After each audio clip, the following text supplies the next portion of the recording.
Deep beneath the mountains, where fire and stone shape destiny, a master smith named Durin lifted his hammer and brought it down upon a metal unlike any he had ever seen.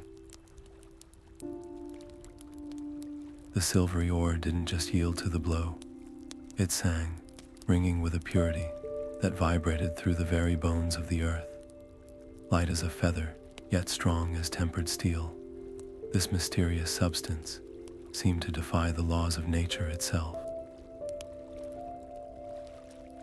In that moment, surrounded by the glow of the forge and the scent of hot metal, Duren believed he had found the key to his clan's greatness, a material that would elevate their craft to legendary heights. What he couldn't know was that this discovery would become far more than a smith's triumph. It would ignite desires, test loyalties, and reshape destinies in ways no one could have foreseen. Welcome, everyone, whether you're joining us from somewhere across the world or right here in the heart of Story Country. We'd love to know where you're watching from today and what time it is where you are. Let us know in the comments below. There's something special about sharing these moments across different places and times, almost like we're all gathered around the same fireside, ready to step into a tale that has echoed through generations.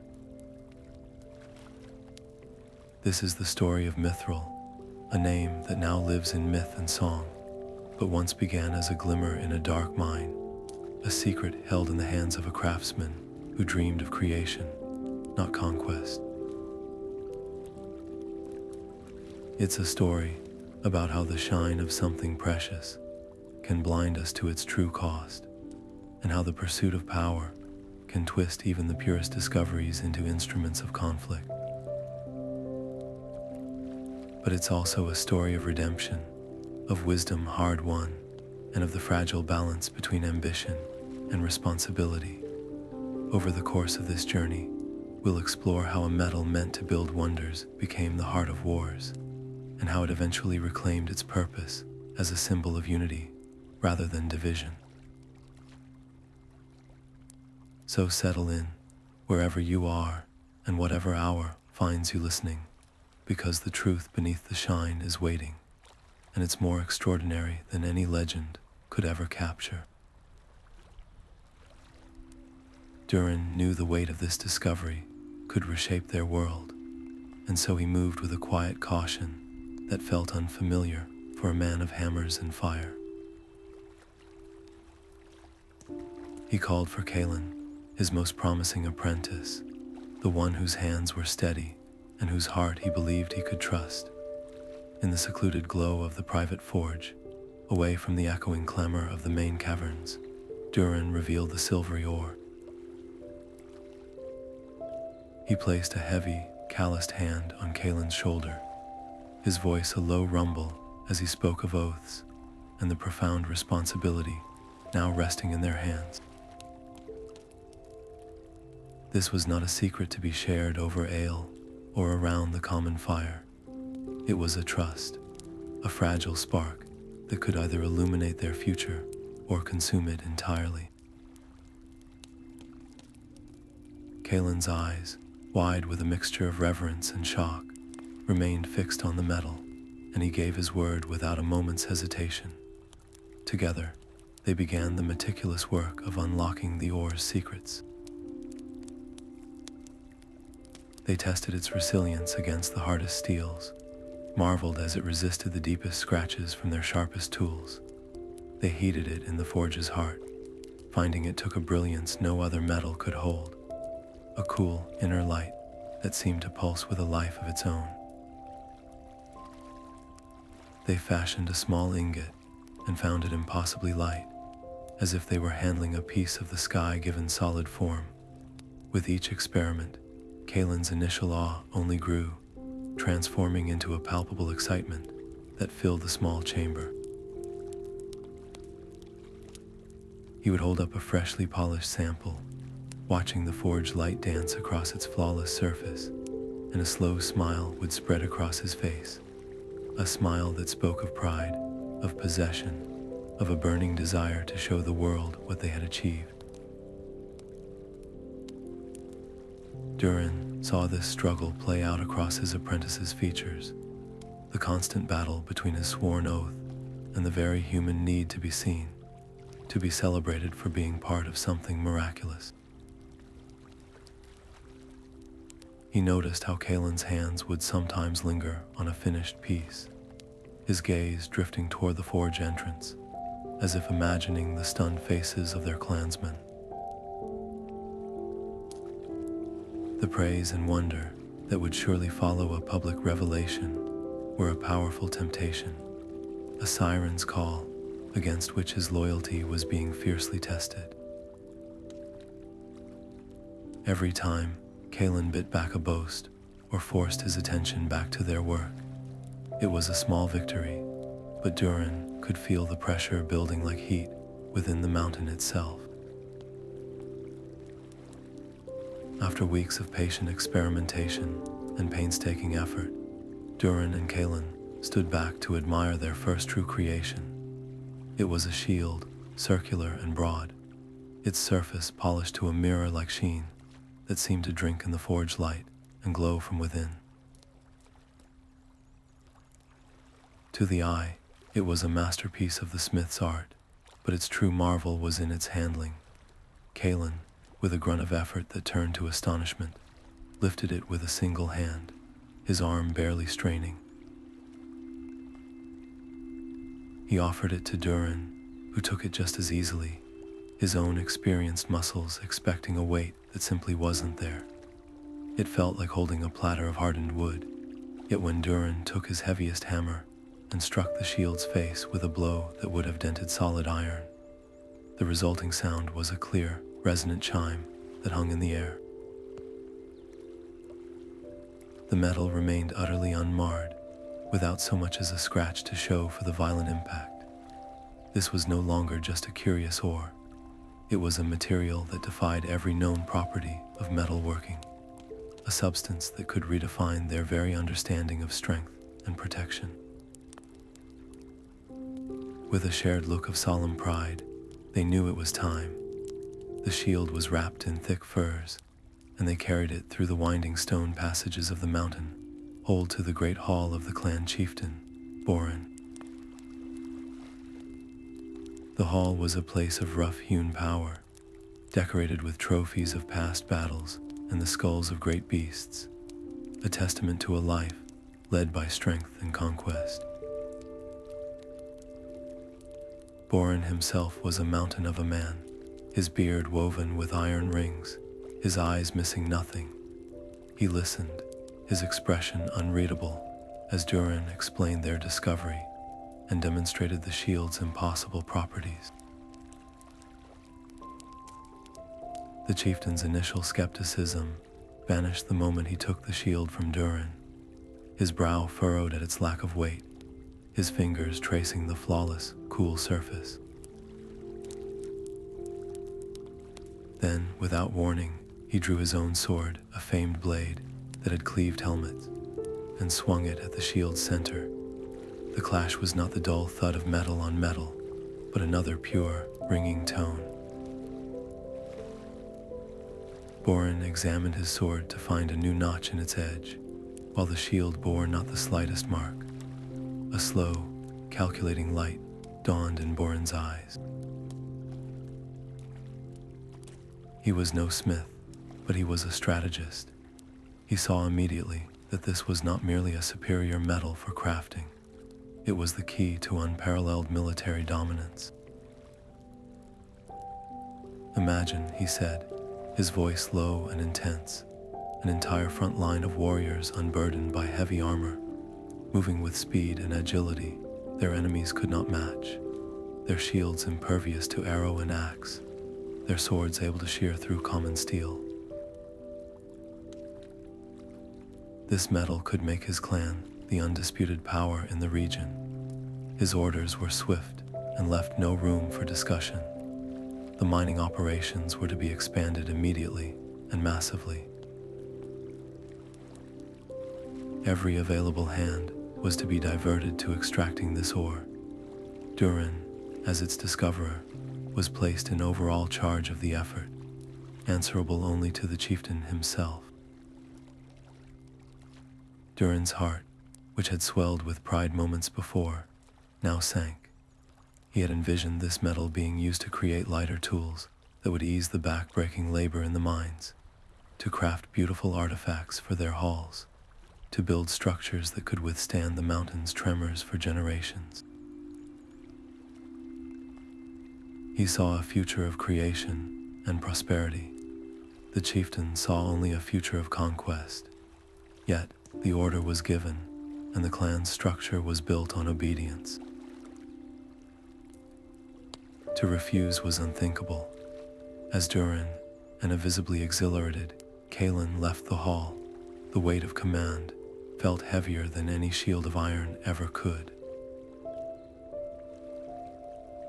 And though they tried to maintain secrecy, a discovery of this magnitude creates ripples that cannot be contained. The clan was abuzz with the news. Miners whispered of the miraculous, lightweight stone in the deepest veins. The chieftain's urgent orders and the sudden shift in labor were a clear signal that something momentous was afoot. These whispers did not stay within the mountain. They traveled with traders along stone roads, were passed in hushed tones in distant marketplaces, and eventually reached the ears of rival clans, particularly the shrewd and powerful Stonehands, who watched from their own fortified peaks. They heard tales of an unbreakable metal, and where Boren saw invincibility, they saw a terrifying shift in the balance of power. Their wariness quickly curdled into a hungry, watchful anxiety. The shine of the new metal had been seen, and it had already begun to draw the first shadows of conflict to the mountain. A deep unease settled in Durin's gut, a feeling as cold and heavy as the mountain stone around him. He had spent his entire life dedicated to the forge, to the belief that their craft was meant to build, to sustain, and to beautify their lives within the mountain's embrace. The chieftain's vision of endless weapons and armor felt like a perversion of that sacred calling. He knew he had to speak, even if his voice shook. Requesting a private audience, Duren stood once more before Chieftain Boren, the great hall feeling more like a tribunal than a place of counsel. He spoke not from a place of defiance, but from a profound conviction. He painted a picture of what this metal could truly achieve: plows that would never break, allowing them to cultivate the thin soil of the high valleys more efficiently, scaffolding and supports that would make their deepest mines safer for generations, intricate artworks and symbols that would tell their clan's story for ages to come.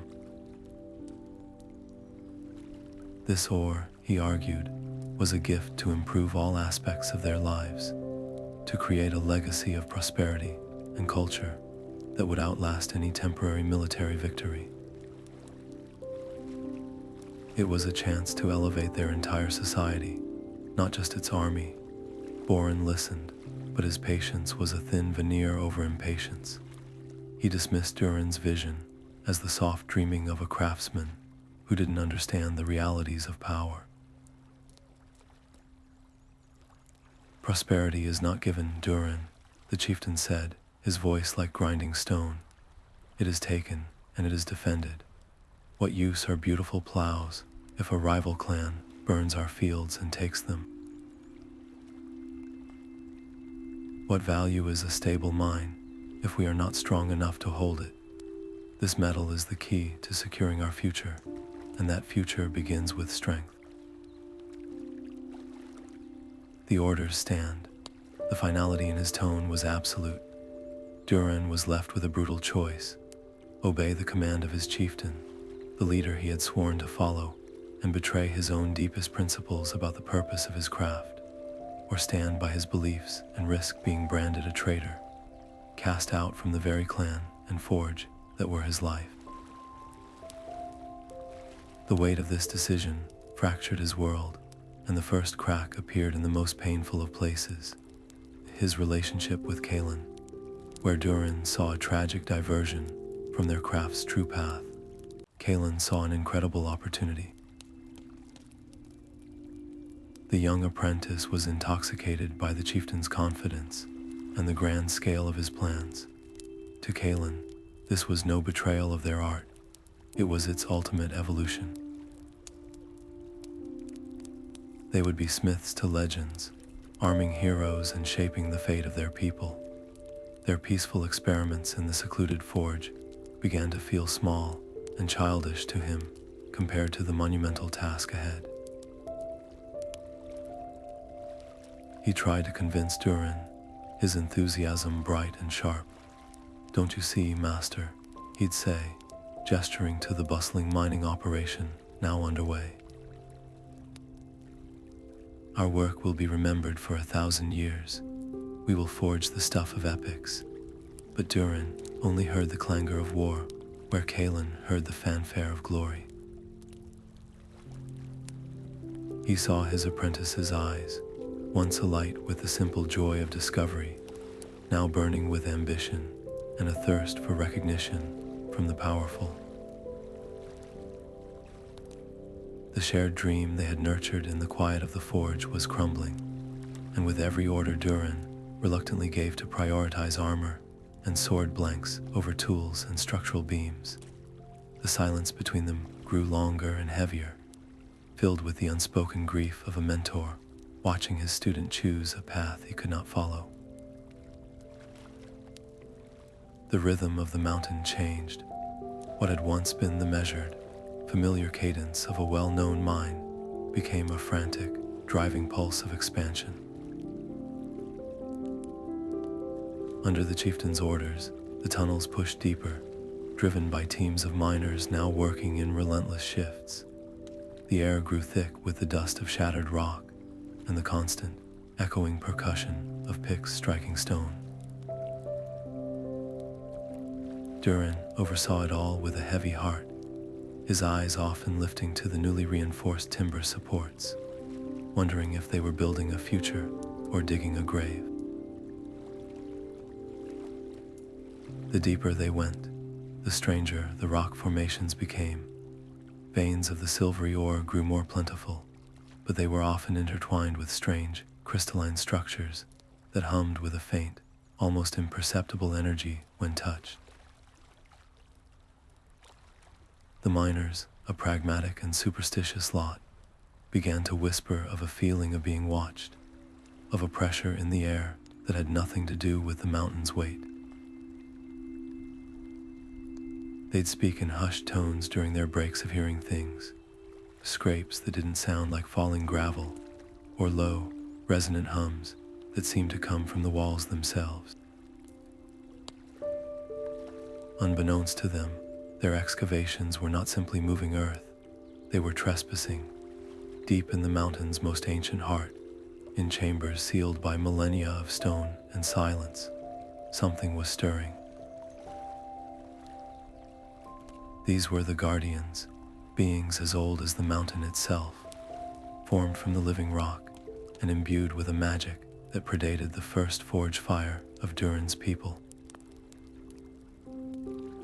They were not malevolent by nature, but they were utterly devoted to their singular purpose, to protect the mountain's core, its balance, and its most sacred elements, including the very ore the miners sought with such desperate hunger. To them, the relentless digging was a profound violation, a desecration of a sanctity they were bound to defend. Their awakening was not a sudden event, but a slow, groaning return to consciousness, a deep-seated anger stirring in the darkness. Their first warnings were subtle, meant to be understood by any creature with a shred of reverence for the earth.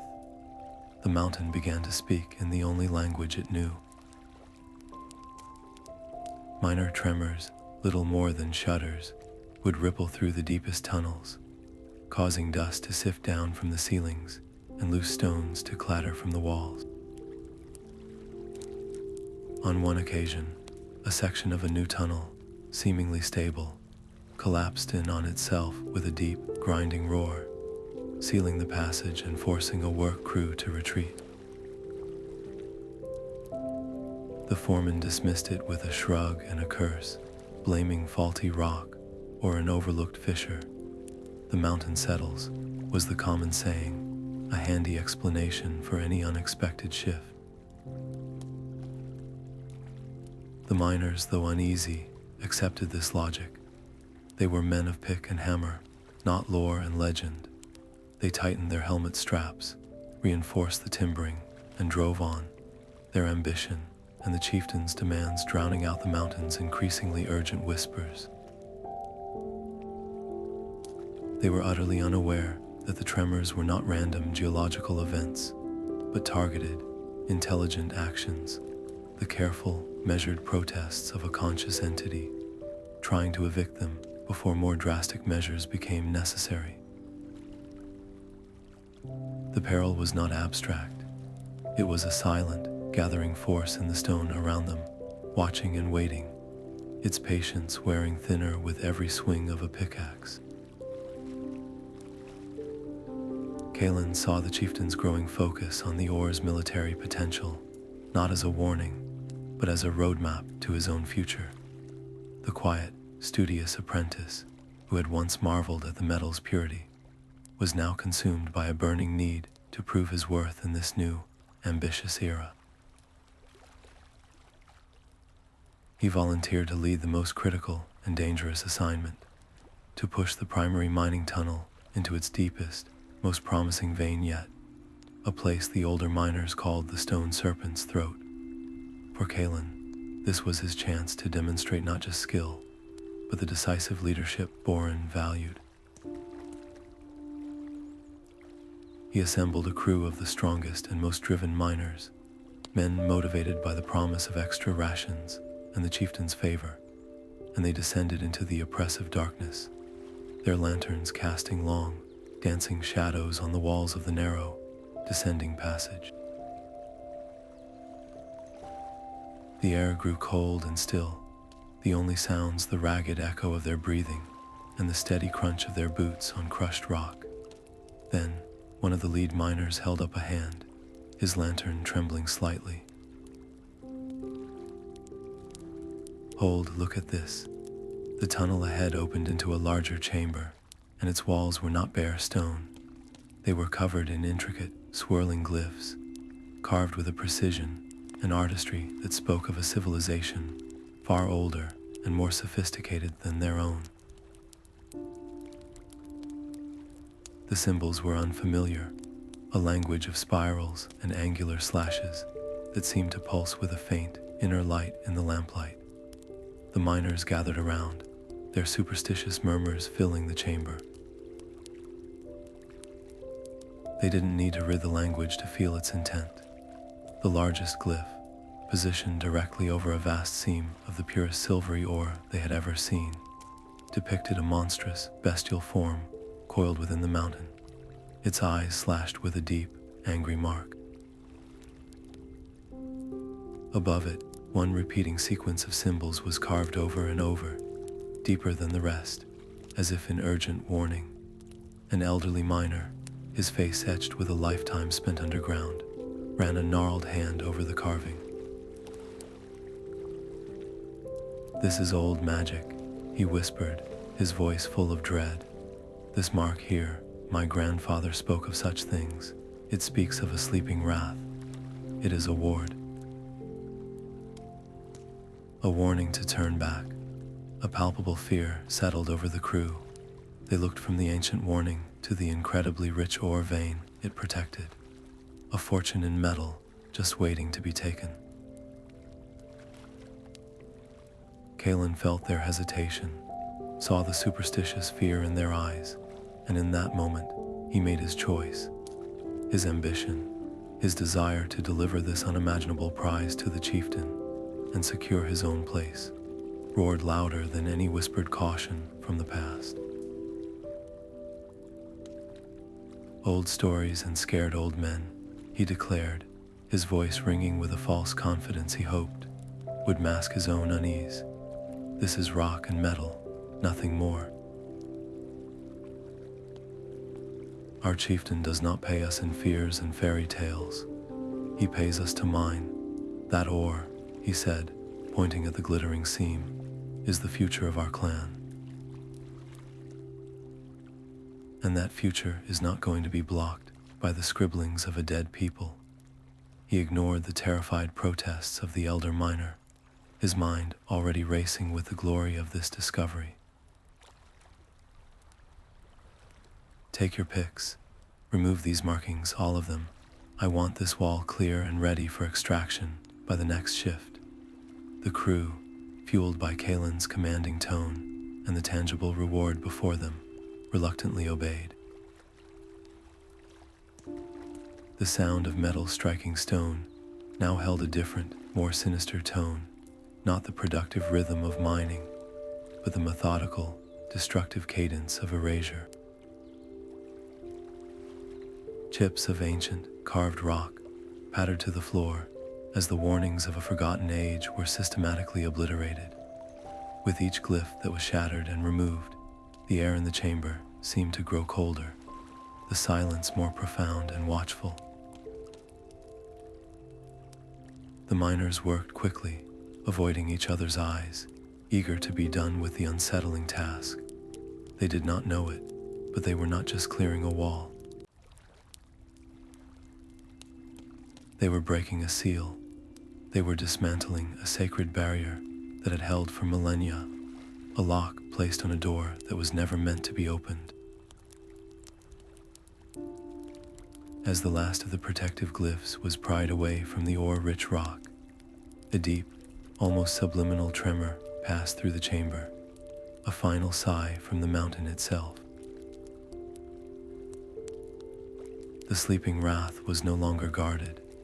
It was awake, and it was aware of the violation that had just taken place in the deep, dark heart of its domain. The silence of the deep mines was shattered not by a roar, but by an absence. The first attack was a masterpiece of unsettling efficiency. A 3-miner team, working a newly opened vein in the stone serpent's throat, simply vanished between one moment and the next. There was no cry of alarm, no clatter of a dropped tool, no sound of a struggle. The only evidence left behind was a single discarded lantern, its flame still flickering, and 2 deep, parallel gouges scraped into the solid rock wall, marks that looked less like tools and more like the talons of some immense beast.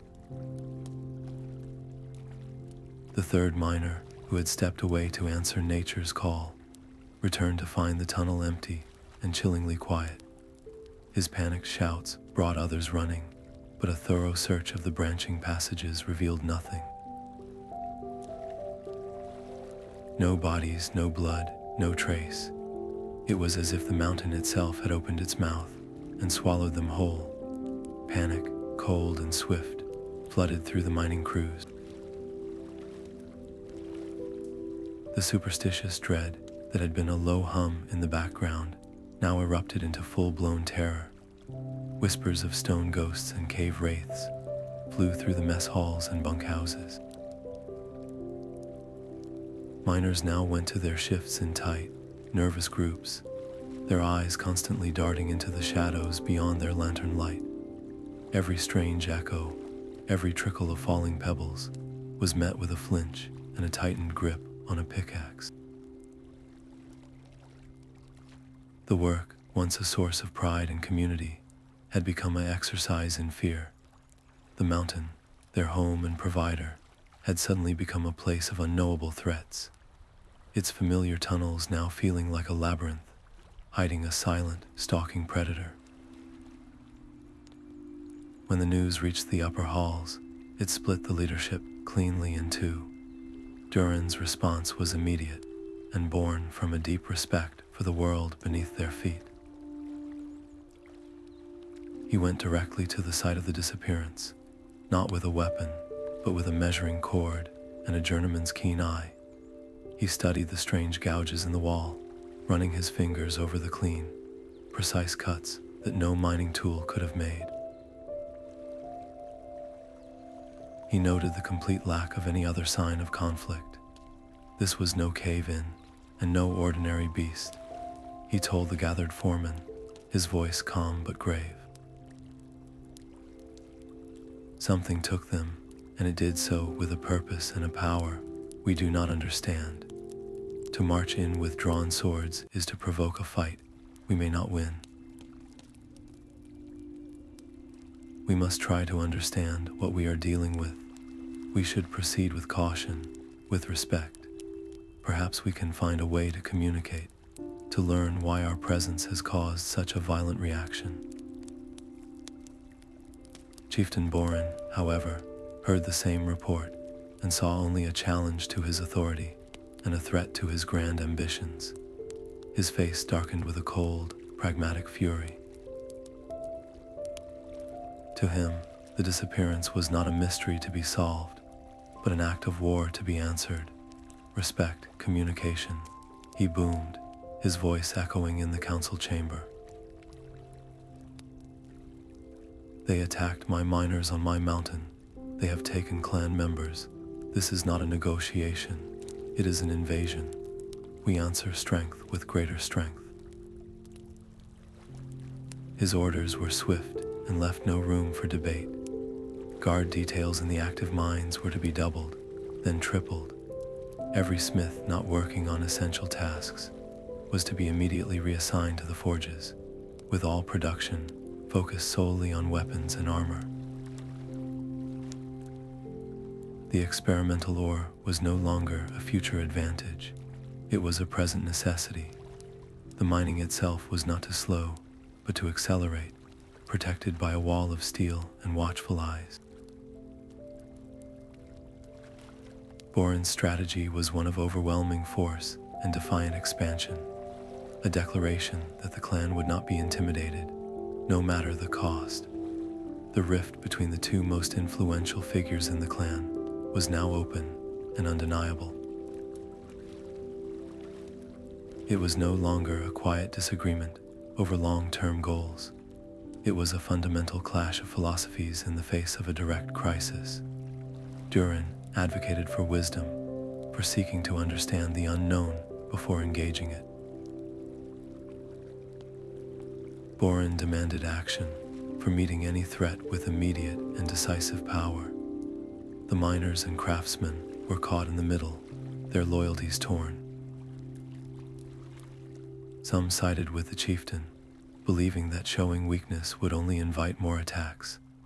Others, remembering the ancient warnings and the unnatural silence of the deep tunnels, quietly agreed with Duren, fearing that the chieftain's aggressive response was like pounding on a horn, its nest blindfolded. The clan, once unified by the discovery of the ore, was now divided by the danger it had unleashed, standing on a precipice with two leaders pointing in opposite directions.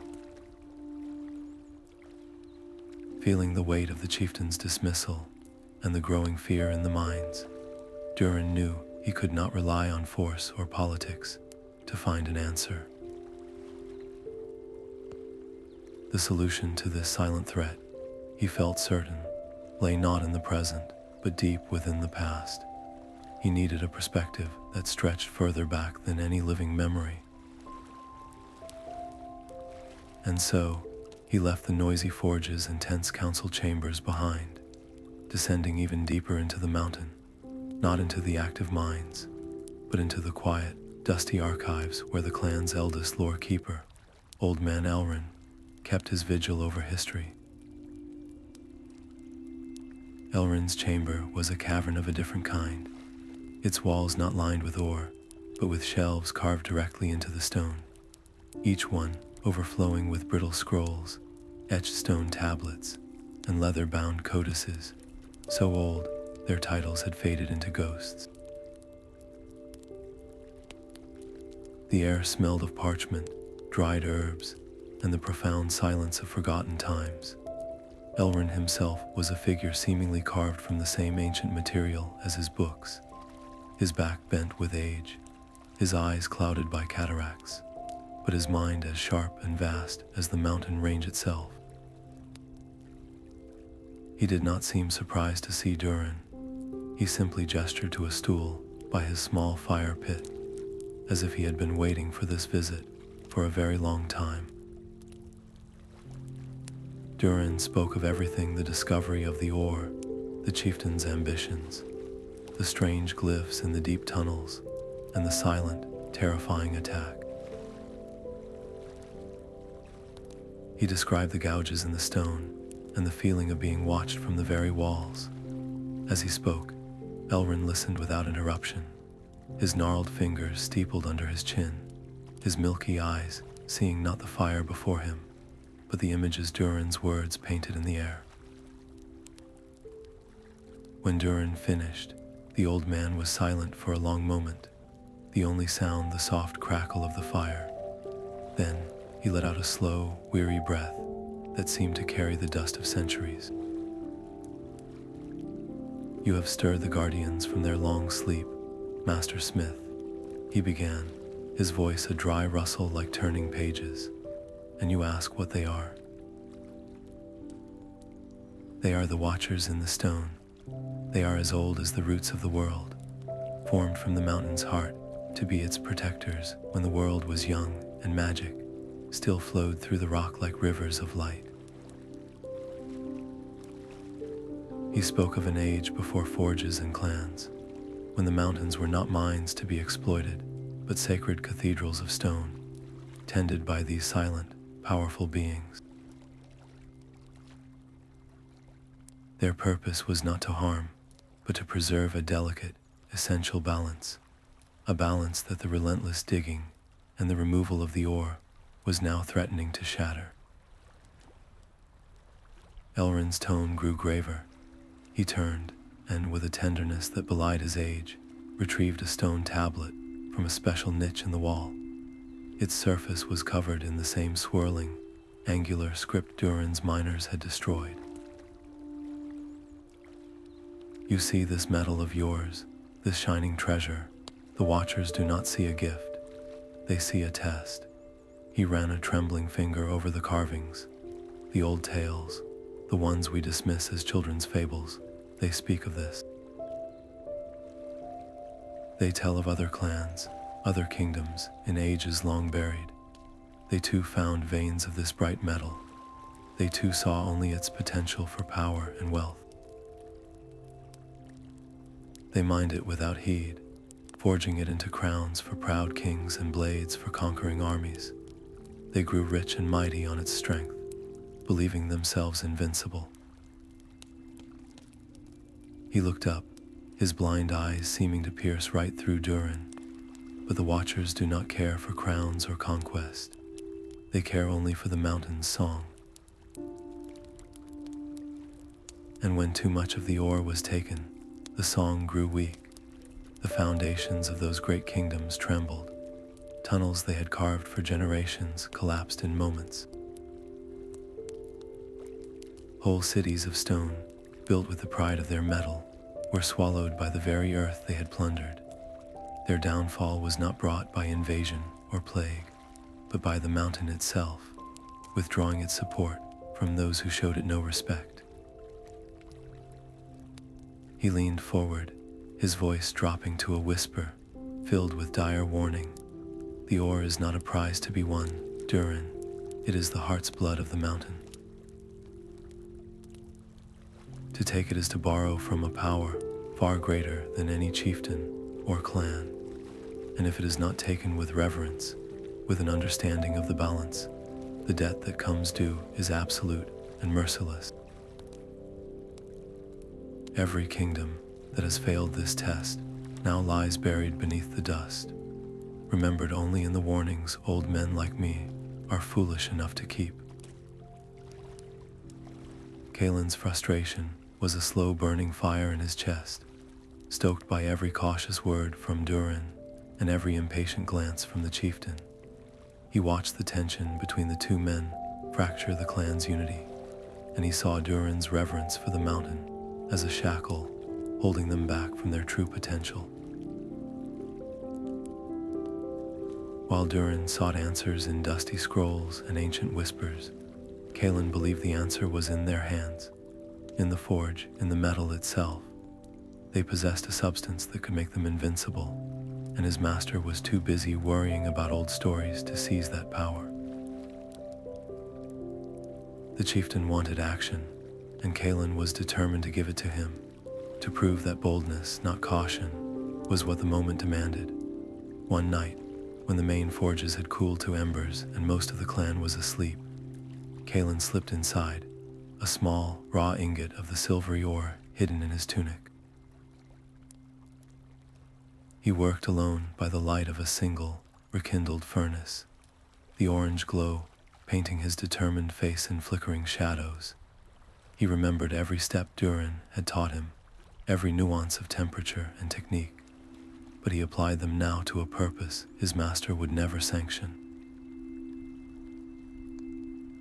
The rhythmic clang of his hammer was a solitary drumbeat in the quiet hall, each strike shaping not just metal, but his own defiant destiny. He wasn't just forging a blade, he was forging an argument, a statement so undeniable it would silence all doubt.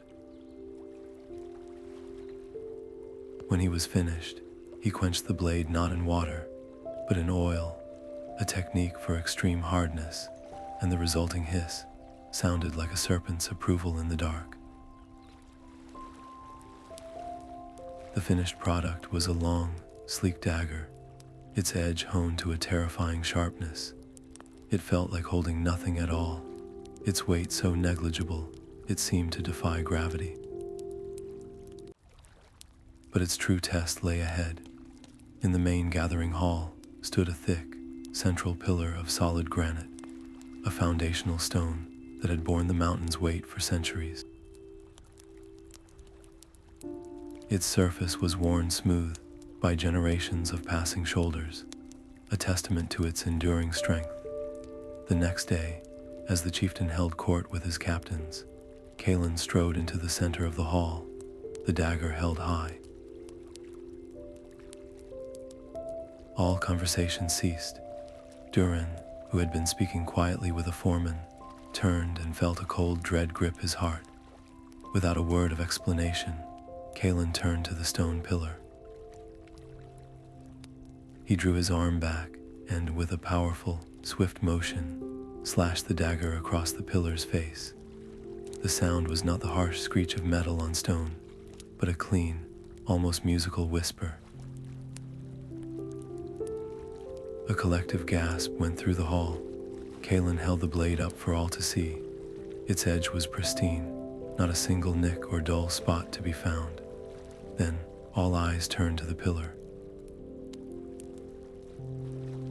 Where the blade had passed, a deep, clean gouge had been carved into the solid granite, as if the stone were no harder than seasoned wood. The cut was smooth and precise, a brutal scar on the ancient rock. A moment of stunned silence was broken by Chieftain Boren. He rose from his seat, his eyes wide not with horror, but with blazing, triumphant awe. He strode forward, clasping Kalin's shoulder in a powerful grip, a broad, fierce smile breaking across his face. Now that, he boomed, his voice echoing with vindication, is a display of power. This is what I have been talking about. With blades like this, no armor can stand against us. No gate can bar our way. This is the future you have shown us, lad. The surrounding captains and warriors murmured in agreement, their fear of the deeps momentarily forgotten, replaced by a hungry vision of unstoppable conquest. But Durin did not move. He stood frozen, his eyes fixed not on the flawless blade, but on the deep wound it had left in the heart of their hall, in the very stone that supported their home. He saw not a triumph of craft, but an act of profound disrespect, a violation of the mountain's integrity for the sake of a cheap spectacle. The horror he felt was not for the potential of the weapon, but for what it revealed about them. Kalin had not proven the metal's strength. He had proven their own arrogance. He had taken a gift meant for preservation and turned it into an instrument of pure destruction, and he had done it to win the approval of a man drunk on ambition. In that gleaming, unmarred blade and the scarred pillar, Duren saw the corruption the lore keeper had warned him about. It wasn't the metal that was evil, it was the choices they made with it. The power wasn't corrupting the ore, it was corrupting them, turning craftsmen into weaponsmiths and loyal apprentices into proud, dangerous men. The true test was being failed, not in the deep tunnels, but right here in their own hall, under the approving gaze of their leader. Whispers are a currency, all their own in the mountain halls, and they travel faster and farther than any caravan. It began subtly, as these things often do. A trader from the lowlands, bartering for fine dwarven steelwork, would overhear two miners boasting in their cups about the light stone that didn't weigh down their packs. A scout from a neighboring peak, observing the sudden, frantic expansion of mining operations and the redoubled guard patrols, would report back that something of immense value was clearly being protected. These fragments of information were like sparks landing on dry tinder. They spread from hearth to hearth, from clan to clan, growing and distorting with each retelling.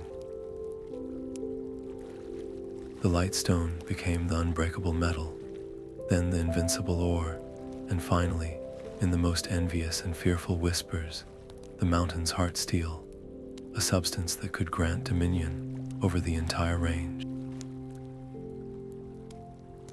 This gossip did not remain simple tavern talk for long. It reached the ears of the Stonehand clan, a people as sturdy and unyielding as their name implied. They were a proud and powerful rival, their own holds rich in iron and gemstones, and they had long viewed Duren's clan with a competitive, watchful eye. The news of this miraculous metal struck them not as a wonder of craftsmanship, but as a dire threat to the delicate balance of power they had maintained for generations. A substance that could make armor impervious and blades that could shear through steel. In the hands of their rivals, it was a declaration of war in the making. Their chieftain, a shrewd and pragmatic leader named Thorin Stonehand, knew he could not ignore it. He had to see this metal for himself, to gauge the truth of the rumors and the intent of those who possessed it. And so, a formal delegation was announced. They arrived not with the clatter of weapons and armor, but under the respectable and unassailable banner of trade. Their wagons were laden with fine goods, barrels of strong ale, bales of rare fabrics from the southern passes, and ingots of their own superior iron. Their demeanor was all polished courtesy and diplomatic smiles. They were welcomed with the traditional hospitality owed to fellow children of the mountain, greeted in the great hall with feasting and formal speeches that spoke of shared history and mutual prosperity. Yet for all the surface-level civility, a keen observer would have noticed the subtle tells. The Stonehand delegates, particularly their master smith, a grim-faced dwarf named Borga, had eyes that missed nothing. Their gazes constantly scanned the hall, not admiring the craftsmanship of the architecture, but assessing its defensive strengths and weaknesses. They listened to the boasts of Duren's clansmen with a little too much intensity, their smiles not quite reaching their calculating eyes. The centerpiece of the visit, the moment the entire charade was built around, was a tour of the main forge works. Duren, his heart heavy with suspicion, was tasked with leading it. He showed them the great smelters the hydraulic hammers, the rows of anvils, all the impressive but conventional machinery of their craft. The Stonehands offered polite, professional praise, but their attention was palpably elsewhere. They were waiting. Finally, unable to avoid it, Durin led them to a locked chamber where samples of their work were kept. He unveiled a small display, a sheet of the silvery metal, a section of ore-rich rock, and Kalin's infamous dagger, still resting on a velvet cloth.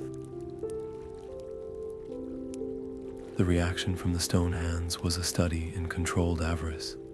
Their polite chatter died instantly. The air grew thick and silent, save for the distant echo of a hammer. Borga, the master smith, stepped forward as if drawn by a magnet. He did not ask to touch the items. He simply leaned in close, his shadow falling over the display, his eyes tracing every contour of the metal with a hunger so raw it was almost physical. He stared at the dagger for a long, silent minute, his fingers twitching at his sides as if he could already feel its impossible lightness in his grip. His companions crowded behind him, their earlier pretense of casual interest completely abandoned. They exchanged loaded glances, their expressions a mixture of naked envy and cold, hard calculation. They asked a few technical questions about smelting temperatures and workability, but their voices were strained, their focus entirely on the samples before them. The performance of trade was over. The assessment was complete. They had seen the truth of the rumors, and the gleaming, silent proof was more terrifying and more desirable than they had ever imagined. Their lingering stares and forced civility, as they were led from the chamber, spoke louder than any threat. They had come under a guise of friendship, but they left with the unmistakable gleam of ambition in their eyes, and everyone in the room knew that this visit was not an end, but a beginning. The formalities of the trade visit gave way to a far more significant invitation, a private council between the Stonehand delegation and the clan's leadership. The air in the chieftain's hall was thick with the scent of polished stone and a palpable, high-stakes tension. Chieftain Boren sat upon his carved stone seat, Durin at his right hand, and the clan's senior captains forming a semicircle around them. Across from them, Thorin Stonehand and his master smith, Borga, presented their case not as humble petitioners, but as equals bringing a proposition of historic magnitude. Thorin spoke with a smooth, practiced diplomacy that could not entirely mask the steel beneath his words. He praised the clan's undeniable ingenuity in discovering and harnessing this remarkable new metal. He spoke of the challenging times ahead, of the rising dangers in the mountain depths that his own scouts had heard whispers of, and of the precariousness of standing alone against such unknown threats. Then he unveiled his offer. It was a vision of combined strength, a formal alliance between their two great clans. The Stonehands proposed a partnership where they would provide a substantial force of their own seasoned miners and warriors to assist in the extraction and defense of the ore operations. In return, they asked not for ownership, but for shared mining rights, a guaranteed portion of the metal yielded, to be used for the mutual benefit and security of both peoples. He painted a glittering picture of a future where their united clans, fortified by this miraculous substance, would not only be safe, but would become the undisputed architects of a new era of prosperity and power throughout the entire mountain range. Their combined wealth and influence would be limitless. To Chieftain Boren, the offer was a siren's call. He leaned forward, his eyes alight with the grand scale of the vision. He saw the immediate practical benefits: a doubling of his mining output, a powerful allied army to guard the operations and deter any other rivals who might covet the ore, and a vast expansion of his influence without having to fire a single shot. This was a shortcut to the dominance he craved, a way to secure his legacy through diplomacy as much as through force. The temptation to immediately clasp forearms and seal the pact was written plainly on his face. But Durin listened to the same words and heard a different song entirely. Where Boren heard promise, Durin heard peril. He watched Borga's eyes, which remained fixed not on Boren, but on an ore sample displayed on the council table, gleaming with a possessive hunger. Durin heard the careful phrasing, shared mining rights, and knew that in practice, it meant granting a rival direct access to the mountain's most vital secret. He sensed not a desire for mutual benefit, but a strategic move to insert themselves into the heart of their operation, to learn its secrets, and to eventually control its output. This was not an offer of alliance. It was a corporate takeover disguised as a handshake. The Stonehands' wealth was already considerable. Their desire for more spoke not of need, but of an insatiable greed for absolute supremacy. When it came time for the clan to deliberate, the chamber fractured into a tense and divided council. Durin spoke with a quiet intensity that commanded attention, urging caution and outright refusal. He argued that to invite a rival into their most sensitive operations was to surrender their greatest advantage and their security. They do not seek to share our burden, he insisted, his gaze sweeping across the captains. They seek to share our prize, and once they have a foothold, they will not rest until they have the whole mountain. We would be trading a temporary increase in production for the permanent loss of our sovereignty over this discovery. Our strength must come from our own hands and our own wisdom, not from a pact that places a wolf at our door and calls it a guardian. Boren, however, countered with fierce pragmatism. He accused Durin of letting fear and an artisan's isolation blind him to political reality. You speak of wolves, Durin, but we are surrounded by them. You would have us stand alone, hoarding our treasure in the dark, while dangers gather both below and around us. An alliance with the Stonehands does not make us weak, it makes us unassailable. Their miners can dig while our smiths forge. Their warriors can guard the tunnels while we strengthen our halls. This is not a surrender, it is a strategy. It is the choice between ruling together from a position of combined strength, or risking losing everything by trying to keep it all for ourselves. The captains were torn, their loyalties stretched between the respected wisdom of their master smith and the ambitious vision of their chieftain. The debate raged not with shouts, but with low, urgent arguments that echoed in the vast hall. It was no longer a simple discussion of an offer. It had become a fundamental referendum on the clan's future. Would they choose the path of cautious independence, protecting their discovery at all costs, or would they embrace a bold, expansionist alliance, gambling their unique advantage for the promise of greater power and security? In the balance hung not just a business deal, but the very soul of the clan, as trust and ambition were weighed against each other on a scale that would tip the fate of the entire mountain. The Stonehand delegation's departure was a masterclass in icy politeness. There were no shouted threats, no overt displays of anger, only a stiff, formal bow from their chieftain, and a silence that felt heavier and more menacing than any curse. Their wagons rolled away from the mountain gates, and the great stone doors boomed shut behind them, but the tension they left in their wake did not dissipate. It settled over the hold like a frost, seeping into the corridors and the hearts of everyone within. For a few days, an uneasy quiet prevailed, a collective holding of breath, as the clan waited to see what would follow such a blunt rejection.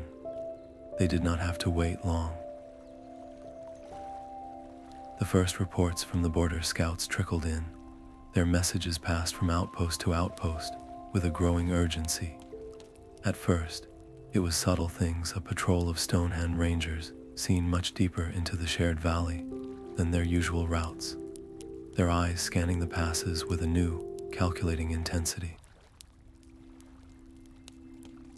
Then came the sightings of supply trains, not the usual wagons of trade goods, but carts laden with sharpened steel spearheads, bundles of fresh forged arrowheads, and heavy logs clearly meant for reinforcing palisades and gateworks. The most alarming report came from a scout who had risked a perilous climb up the sheer cliffs, overlooking the main Stonehand hold.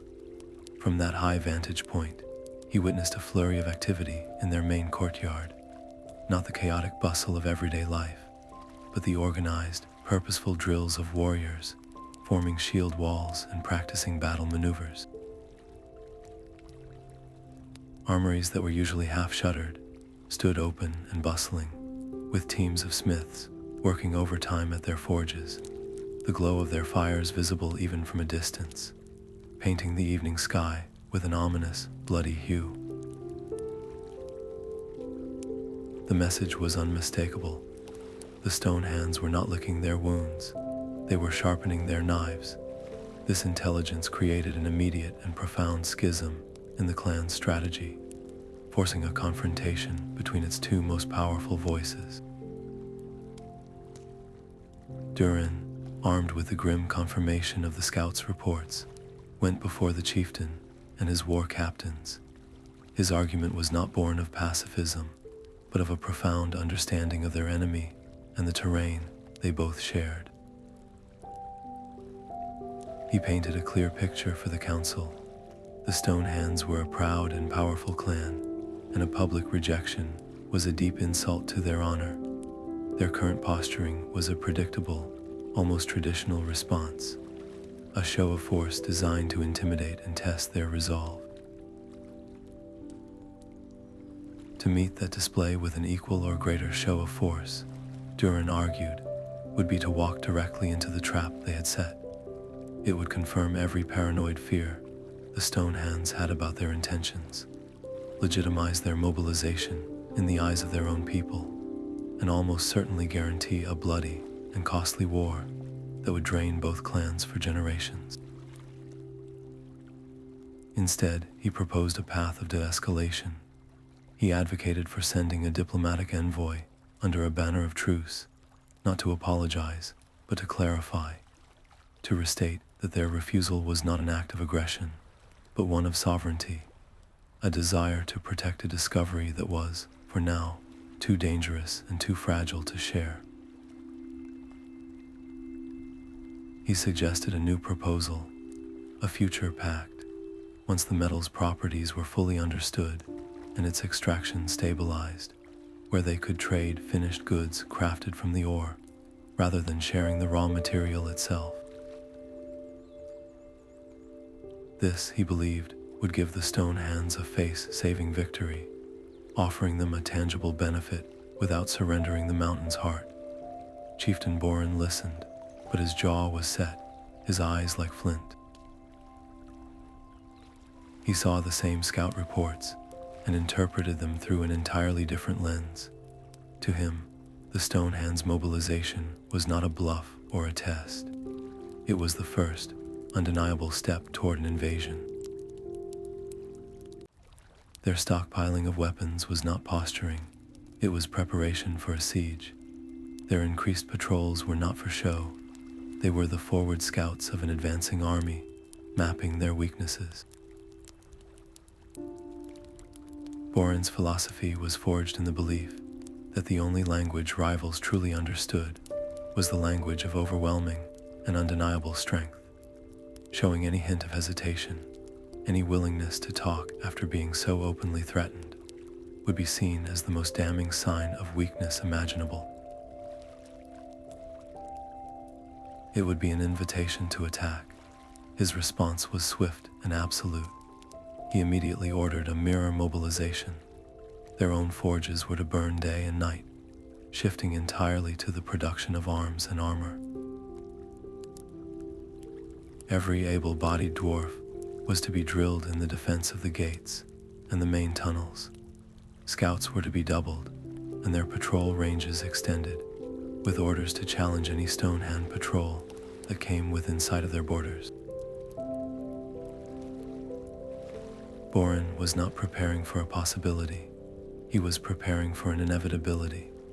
He believed with every fiber of his being that by building the highest walls and sharpest spears, he was building a shield for his people. In his mind, the only way to prevent a war was to be so visibly, terrifyingly ready for one that the Stonehands would never dare to start it. And so the clan found itself pulled in two directions by leaders who were each utterly convinced of their own righteousness. Durin, looking at the gathering storm, saw a cycle of violence that could be broken with wisdom and careful words, a chance to protect their people by avoiding bloodshed altogether. Boren, gazing at the same horizon, saw an approaching hurricane that could only be weathered by building a fortress of sheer, unbreakable force. One saw a path to peace through dialogue, the other saw a path to security through deterrence. It was a tragic and impossible divide, where both men, in their own way, were fighting for the exact same thing, the safety and future of their clan. Yet their methods were driving them toward a collision that threatened to consume everything they were trying to protect. Kalin stood in the center of the main forge, a sense of profound purpose settling over him. The chieftain's unwavering vision had become his own compass, and the weight of his new responsibility as overseer of the armor project felt less like a burden and more like a mantle of destiny. Under his direction, the clan's finest smiths had worked in a relentless, coordinated rhythm, their hammers beating a new, urgent song against the anvils. The air shimmered with heat and the sharp, clean scent of the unique metal, and now their collective effort stood before him, held upright on a wooden frame, the first complete suit of armor, forged entirely from the silvery ore. It was a masterpiece of form and function, a testament to their skill. The plates were intricately articulated, designed to allow a warrior a full range of movement without a single vulnerable joint. The helmet was a work of art, its visor shaped to resemble the stern features of their mountain ancestors, but the true marvel was in its handling. Kalin stepped forward, his muscles braced for the immense strain of lifting a full suit of plate, and grasped the cuirass. His arms barely registered the weight. It was as light as a thick leather jerkin. He could have held it aloft with one hand. He ran his fingers over the cool, polished surface, a slow smile of awe spreading across his face. This was no longer just a metal. It was a revolution. A warrior clad in this could march for days without fatigue, move in battle with the speed of a lightly armed scout, and stand against any blow with the impenetrable resilience of the mountain itself. He saw it clearly now. This was how legends were born, not through cautious whispers, but through undeniable, gleaming power. A demonstration was arranged for the chieftain and his captains in a broad, torch-lit training cavern. A volunteer guardsman, a burly veteran named Oren, was helped into the armor. The onlookers murmured in astonishment as he moved, not with the familiar, clanking heaviness of iron plate, but with a smooth, almost silent grace. He executed a series of complex drills, his sword and shield moving with a speed and precision that was frankly unnerving. To emphasize the point, the strongest of the captains stepped forward and, with a grunt of effort, brought his two-handed warhammer down squarely on Orin's armored chest. The impact produced that now familiar, pure chime that hung in the air, and the captain staggered back, his hammer's head now badly dented. Orin simply took a deep breath and smiled, utterly unharmed. A wave of triumphant cheers erupted from the warriors present. Chieftain Boren clapped his hands together, his expression one of fierce, vindicated joy. This was the future he had promised them, made manifest in cool, shining metal. It was in this moment of supreme triumph, surrounded by the approving roars of his clansmen, that Kalin's eyes were drawn away from the spectacle. A flicker of movement in the deepest shadows of the cavern, far beyond the circle of torchlight, caught his attention. He squinted, his celebratory mood suddenly cooling. At first, he thought it a trick of the shifting firelight. Then he saw them, 3 tall, slender figures, their forms seemingly carved from the living rock of the cavern wall itself. They stood perfectly still, observing. Their eyes were not the hollow sockets of statues. They glowed with a soft inner luminescence, a pale, earth-toned light that fixed unblinkingly on the scene before them. Kalin felt a chill that had nothing to do with the cavern's cool air. He searched those glowing eyes for some sign of what they felt. Awe, perhaps, or even fear at the display of such power. But he found nothing he could recognize as understanding. Instead, he saw only a deep, ancient, and unsettling intensity. In his mind, conditioned by the chieftain's rhetoric to see every challenge as a threat, he did not see guardians witnessing a desecration. He did not see sorrow for a balance being broken. He interpreted that unwavering, silent gaze through the only lens he now possessed, the lens of conflict. He saw a cold, seething hatred, a primordial resentment for their achievement. To him, those watching figures were not protectors of a sacred order. They were envious monsters, glaring from the darkness at the brilliance of their creation. The encounter lasted only a few heartbeats before the figures seemed to melt back into the stone from which they came, leaving only darkness behind. But the image was burned into Kalin's mind, hardening his resolve. The chieftain was right. They were not just mining a metal. They were fighting for their very survival against the ancient, hostile things that dwelled in the dark. And now they had the means to win.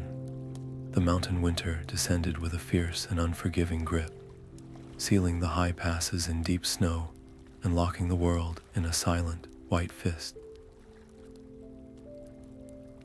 Within the stone halls, the season's bite was felt not just in the chill air that seeped through the gates, but in the tightening of belts and the anxious glances cast toward the dwindling stores. The frantic pace of mining and forging had consumed vast quantities of fuel and food, leaving their reserves lower than they had been in many years. The forges, once a symbol of their burgeoning power, now seemed like hungry beasts that devoured their wood and coal, while the extra mouths of the expanded mining crews emptied the grain silos at an alarming rate. A tense, brittle atmosphere settled over the clan, where a missed meal or a cold draft could spark a sharp argument. The glorious future promised by the ore suddenly felt very distant, overshadowed by the immediate, grinding reality of scarcity. It was in this climate of strain and shortness that the news arrived, carried by a single, bloodied carter who had stumbled through the snow to the main gates. The clan's main supply caravan, a long train of wagons bringing essential grain, salted meat, and fresh timber from the lowland allies, had been ambushed on the mountain road. The attack was described as swift, brutal, and professional. The raiders, hooded and masked against the cold, had used the terrain perfectly, rolling boulders to block the path before descending from the cliffs above. They had overwhelmed the guards with shocking efficiency, leaving several wounded and 2 dead. But then came the strange, unsettling detail that the carter repeated with a confused shake of his head. The raiders had not taken the ore. Several small ingots, being sent as a sample to a potential lowland trading partner, had been left completely untouched in their locked chest. Instead, the attackers had focused solely on the supplies, methodically slashing open sacks of grain and barrels of salt pork, scattering their contents across the snow in what seemed like pure, wanton destruction, before melting back into the white landscape as silently as they had come. To Chieftain Boren, the message was not confusing, it was crystal clear. He stood before the assembled clan in the great hall, his face a thunderous mask of rage, the report of the ambush clutched in his hand like a declaration of war. He did not speak of the strange absence of theft. He focused only on the violence, the location of the attack on the road from the Stonehand territories, and the fact that their people had been killed and their vital winter supplies destroyed. They strike not to steal, but to starve us, he roared, his voice echoing off the stone walls, feeding the fear and anger of the crowd. They test our strength in the season of our greatest need. They think the cold and hunger will break us where their swords could not.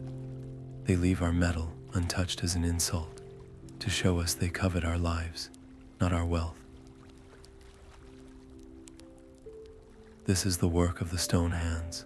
There can be no other explanation. His certainty was absolute, a flame that quickly ignited the tinderbox of the clan's existing anxiety and frustration.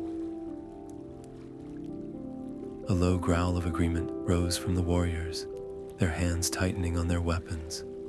The desire for retaliation, for a target upon which to vent their winter hardships, became a palpable force in the room. Durin pushed his way to the front, his heart hammering against his ribs. He saw the dangerous path they were about to charge down, a path paved with assumption and leading to a cliff edge. Boren, wait, he called out, his voice striving for reason against the tide of emotion. We must wait for evidence. This does not make sense. Why would the Stonehands attack and not take the very thing they came here to get? Why would they destroy food they could use for themselves? This feels like the work of someone who wants a war, not someone who is starting one. It could be mountain brigands taking advantage of the snows. It could be anything. Send scouts. Let us investigate the site. Look for tracks, for any sign of who truly did this. To march to war on a guess is to risk everything for a shadow. But his pleas for caution were drowned out by the collective fury of the clan. To the cold, hungry, and frightened people, his words sounded not like wisdom, but like weakness, even treason. Boren turned on him, his eyes blazing. Your evidence, Durin, is in the snow, stained with the blood of our clansmen. Your evidence is in the empty bellies of our children. I will not stand here and debate with shadows while a knife is pressed to our throat. The time for talking is over. The Stonehands have chosen their path, and now we will choose ours. He turned back to the crowd, raising his fist high. We will not starve in the dark. We will march out and take what is needed. We will answer their cowardice with the full force of our strength. Arm yourselves. We ride at first light. A great roar of approval shook the hall. The decision was made. The clan, teetering on the edge of desperation, had been given a direction for its pain, and that direction was outward, toward violence. Durin stood amidst the cheering throng, a solitary island of dread in a sea of rallying fury. He watched as Kalin, his face alight with a fierce determination, immediately began barking orders to the guards, organizing them for the impending march. The chieftain's will had become the clan's will, and in that moment, Duren felt the terrible, irreversible momentum of war click into place, pushing them all toward a precipice from which there might be no return. The clamor of the war preparations echoed through the stone halls like a fevered heartbeat, a rhythm of grim purpose that left no space for doubt or second thought. Durin moved through the chaos, a silent, still point in the swirling storm of armored bodies and sharpening steel.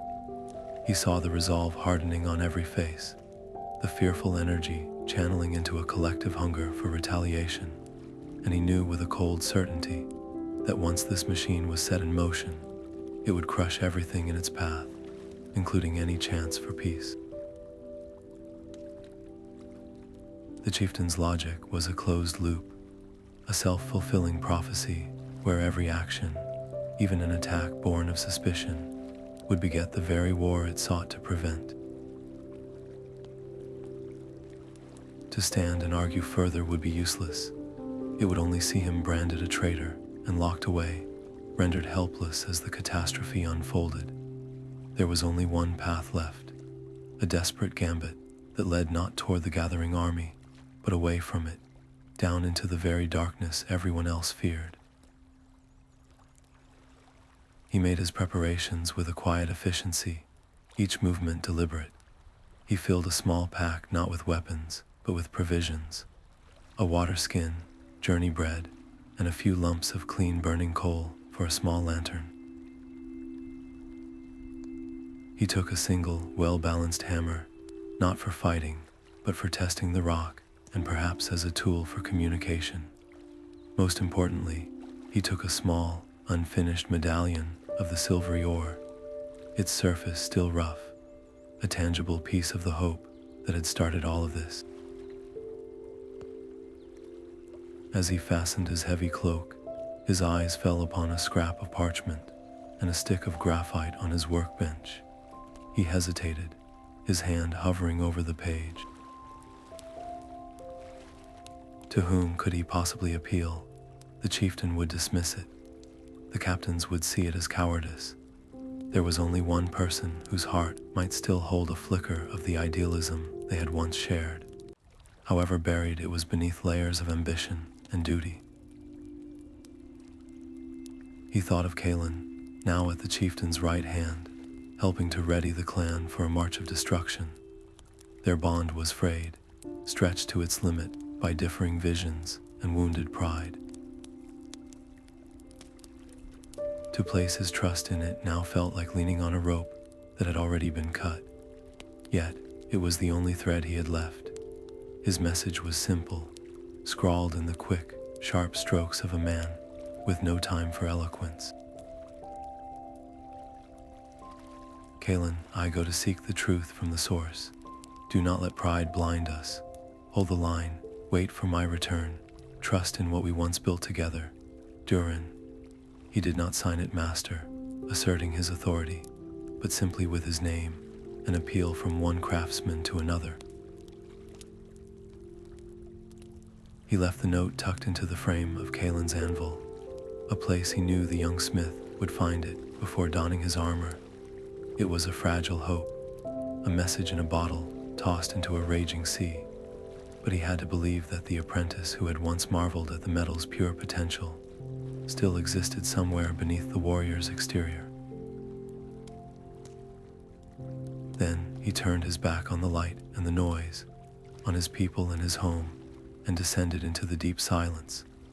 The familiar main tunnels gave way to older, narrower passages, ones that had not felt the tread of a boot in generations. The air grew colder, the sounds of the hold fading until they were replaced by the drip of distant water and the low, sighing breath of the mountain itself. He traveled by the dim, bobbing light of his lantern, its beam a tiny island in an ocean of profound blackness. He was not following a map, but an instinct, a pull deep in his gut, that guided him toward the places where the rock felt oldest, where the energy in the air hummed with an ancient frequency. He moved with a deliberate slowness, not as an invader or a miner, but as a pilgrim. He would stop often, placing a bare hand against the cold stone, listening, trying to project not a threat, but a question. A plea. He knew he was being watched long before he saw anything. It was a pricking on the back of his neck, a feeling of immense, patient attention from the darkness just beyond his lantern's reach. He did not reach for his hammer. Instead, he held up his open hands, showing they were empty. He began to speak, his voice a low, steady murmur that was swallowed by the immense silence. He did not speak in the language of demands or threats. He spoke in the language of the forge. He spoke of the beauty of unmarred metal, of the satisfying ring of a perfectly struck weld, of the pride in creating something that would last.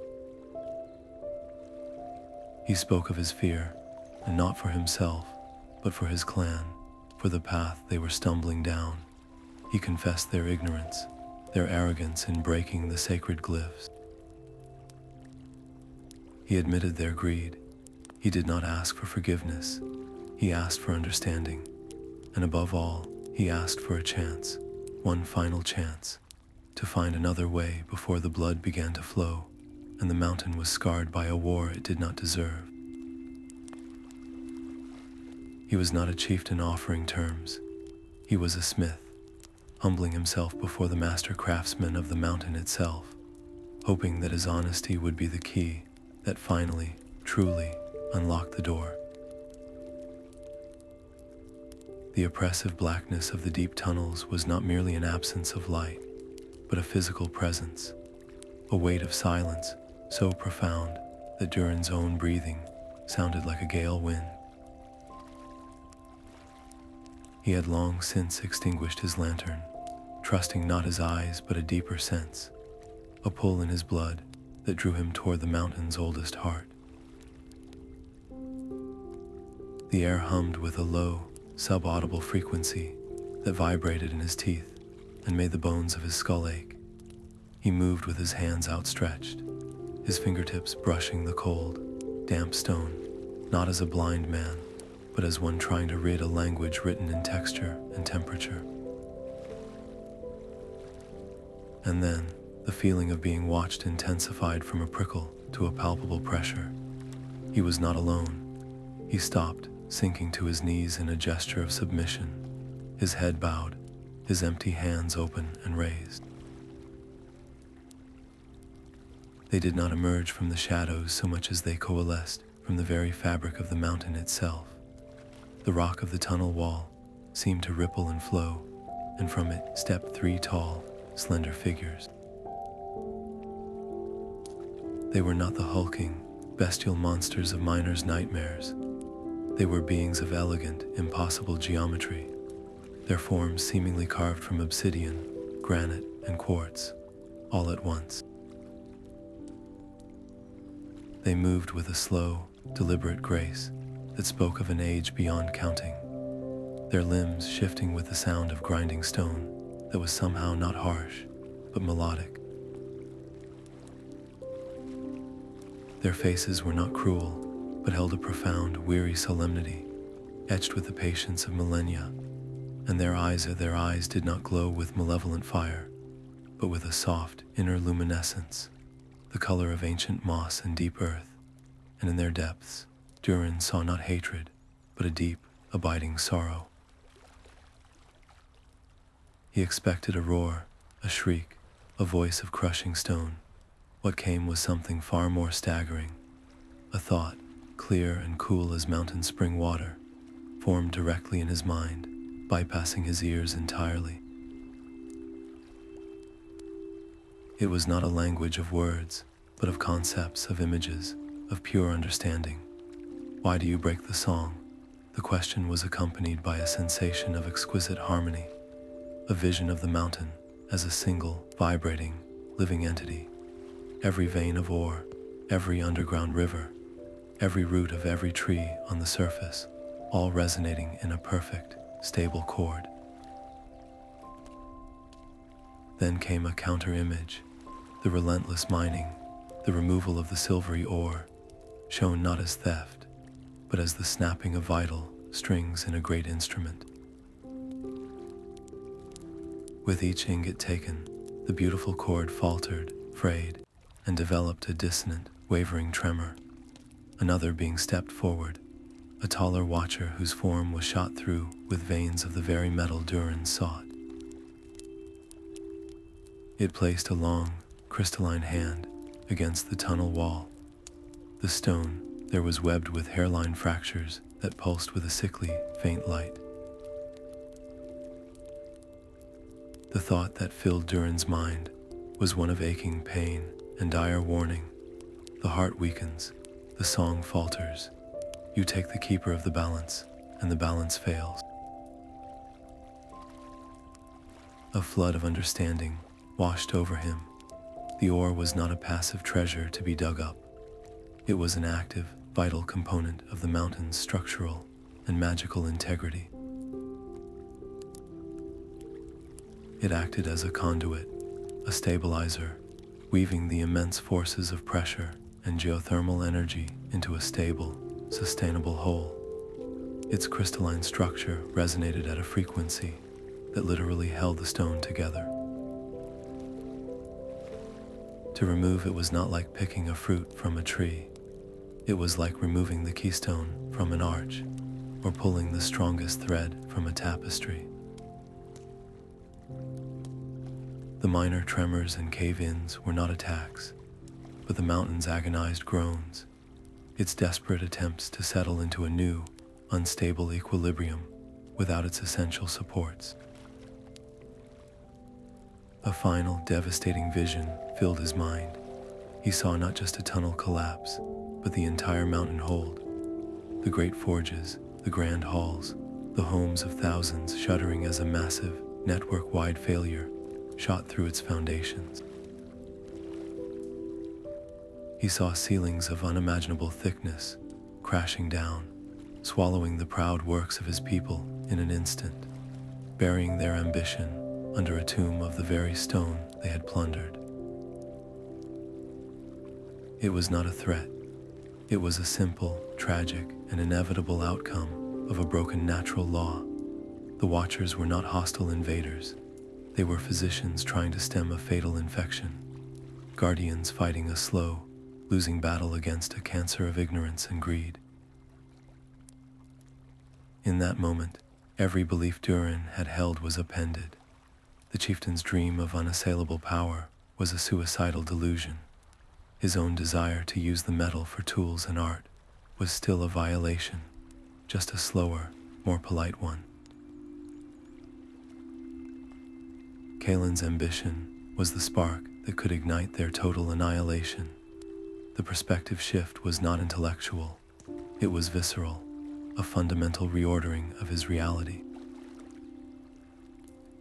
He had come seeking monsters to reason with, or plead with.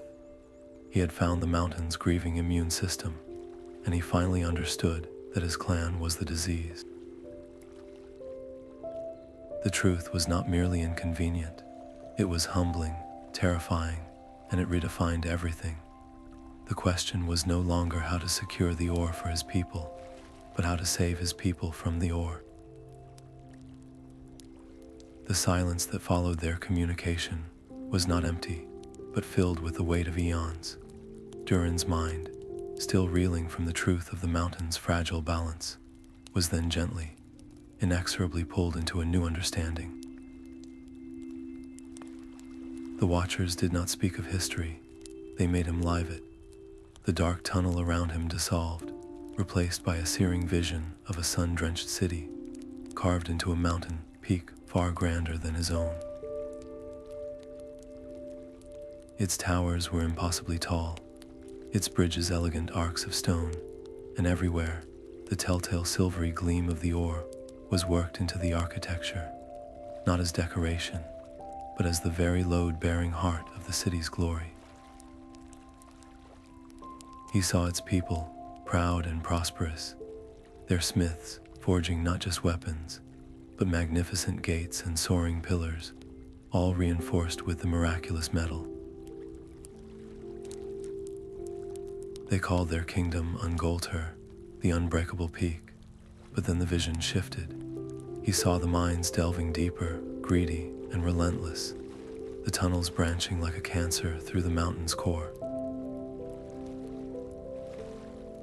The beautiful, resonant song of the stone, which he could now feel as a constant hum in his own being, began to warble, to crack. The first tremors were small, dismissed as the mountain settling. Then came the wars. Rival clans, covetous of the metal, laid siege to the great city. Ungolter's defenders, clad in the shining ore armor, were indeed nearly invincible. But the vision did not focus on their battles. It focused on the ground beneath their feet. During a great assault on the main gates, as the defenders rallied, a deep, groaning shudder passed through the entire peak. Not from a siege engine, but from within. The great bridge leading to the city, its ore-reinforced core, now critically weakened by decades of mining, gave way first, crumbling into the chasm below and taking half the army with it. Then, with a sound that was the antithesis of the pure ring of the metal, a deep, grinding roar of agony, the entire mountainside began to fold in upon itself. The proud towers tilted, the grand plazas split open like overripe fruit, and the entire civilization of Ungolter was swallowed into a cloud of dust and despair, buried not by enemies, but by the very foundation they had plundered. The vision did not end there. It flickered, showing him another fallen hold, then another, each a different name, a different people, but all following the same tragic arc: discovery, greed, war, and a catastrophic collapse, brought on by their own ignorance. He saw kingdoms that had lasted 1,000 years vanish in a single, terrible hour, their stories erased, leaving behind only dusty caverns and the whispered warnings the Watchers now tried to impart. He was not just being told a cautionary tale, he was being shown the inevitable, inescapable physics of their folly. The pattern was as precise and predictable as a hammer striking an anvil. The metal granted strength, but it demanded responsibility. To take without giving, to weaken the foundation while building higher upon it, was an equation that could only ever end in ruin. The vision faded, leaving Duren back in the profound darkness of the tunnel, on his knees before the solemn Watchers. The cold stone beneath his hands no longer felt like a resource or a barrier. It felt like the living skin of a great, wounded beast. The choice they offered him was not a negotiation, not a threat from a rival power.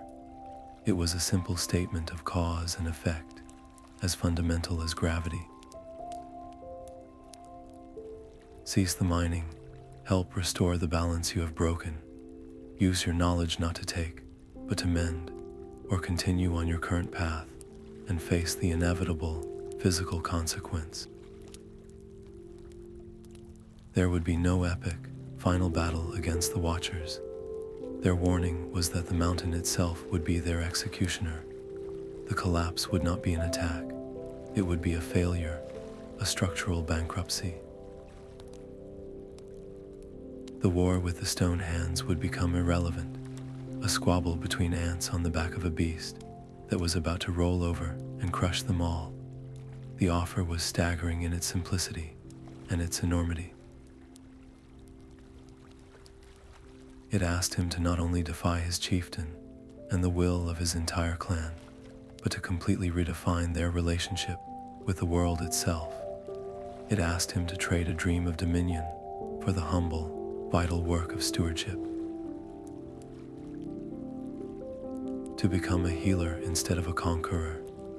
In the crushing silence, the weight of that decision settled upon him, heavier than any stone, more luminous than any metal. The ascent back to the world of fire and noise felt like climbing from the depths of a profound dream into a waking nightmare. With every step upward, the cool, certain truth of the mountain's heart was replaced by the hot, frantic pulse of impending war. The deep silence gave way to a distant, metallic clamor that grew into a deafening roar, the sound of an entire clan sharpening its teeth. Durin emerged from the service tunnel into the main thoroughfare and was immediately swept into a river of grim activity. The air, once rich with the scent of baking bread and hot metal, now stank of sweat, fear, and the acrid odor of grinding wheels on steel. Everywhere he looked, he saw the grim face of preparation. Armorers fitted breastplates, warriors checked the edges of axes, and grim-faced mothers pressed journey bread into the hands of their sons. The clan was a single, coiled muscle, tense to strike. And at the head of it all, standing before the great sealed gates where the army was assembling, was Kalin. He was no longer the unsure apprentice or the ambitious young smith. Clad in a newly forged captain's gorget, his face was set in a mask of hardened resolve, his voice cutting through the din as he barked orders, organizing the ranks into a vanguard. He moved with a confidence that bordered on arrogance, the chieftain's favor a visible mantle upon his shoulders. He was the embodiment of the new path, the sharp, gleaming point of the spear that was aimed at the heart of the Stonehands. Seeing him there, so completely absorbed in the machinery of conflict, sent a fresh wave of despair crashing over Duren. The message he had left felt like a plea written on water, already washed away by this tide of unquestioning fury. He pushed through the crowd, his eyes fixed on the raised dais where Chieftain Boren stood. A map of the proposed battle route spread before him. The chieftain's face was alight with a fierce, zealous energy, his gestures broad and commanding as he pointed to valleys and passes, already claiming them in his mind. Durin did not wait for an invitation or a quiet moment. There were no quiet moments left. He climbed the steps of the dais, his clothes still dusty from the deep tunnels, his face pale and etched with the weight of what he had learned. Boren, he called out. His voice, though strained, carried a new and strange authority that cut through the War Council's chatter. Stop this madness. You march not to victory, but to our own graves. All eyes turned to him. The chieftain's head snapped up, his expression shifting from strategic focus to incredulous anger. Duren, where have you been? Your forge stands cold when we need every hammer swinging. I have been where you refuse to go. Durin shot back, his voice rising to address not just the chieftain, but the entire gathered host of warriors and craftsmen. I have spoken with the Watchers. They are not our enemies. They are the guardians of the mountain's heart, and they have shown me the truth. This metal we covet, it is not a tool for conquest. It is the very keystone that holds these peaks together. To mine, it is to pull the threads from a tapestry. They showed me kingdoms, great and proud empires that fell not to invasion, but to the crumbling of their own foundations, because they made the same arrogant mistake we are making now. This war is a distraction from the true danger. If we do not cease, if we do not help them mend what we have broken, the mountain itself will bury us. All of us, it is not a threat. It is a law of nature as sure as stone falls. For a moment, a stunned silence fell over the courtyard. The sheer audacity of his claim, the raw conviction in his voice, gave even the most bloodthirsty warrior pause. They had been prepared for a fight against a rival clan of flesh and blood, not a lecture on geological ethics from the depths of the earth, but the moment of doubt was fleeting. Chieftain Boren's face darkened from anger into a thunderous rage. He saw not a prophet bringing a warning, but a traitor poisoning the well of morale at the most critical hour. He stepped down from the dais, his bulk looming over Durin. Enough. Boren's roar echoed off the stone walls, a sound of pure, unchallenged authority. I have listened to your cautious whispers and your craftsman's fears for the last time. Now, on the eve of securing our future, you return from hiding with children's tales of talking stone and crumbling mountains. You speak the language of our enemies, Duren. You spread fear and doubt when we need courage and resolve. He turned to the guards flanking the dais, his finger stabbing toward Duren. His place is not leading us to glory. It is in a cell where his fairy tales cannot weaken the arms of true dwarves. Seize him. He is a craven, a fear-mongerer, and he will watch our triumph from behind bars. The guards, loyal and trained to obey without question, moved swiftly. Durin did not resist as his arms were grabbed and pinned behind his back. He didn't struggle or shout further pleas. He simply looked past the chieftain's furious face, past the ranks of confused soldiers, and his eyes found Kalin's.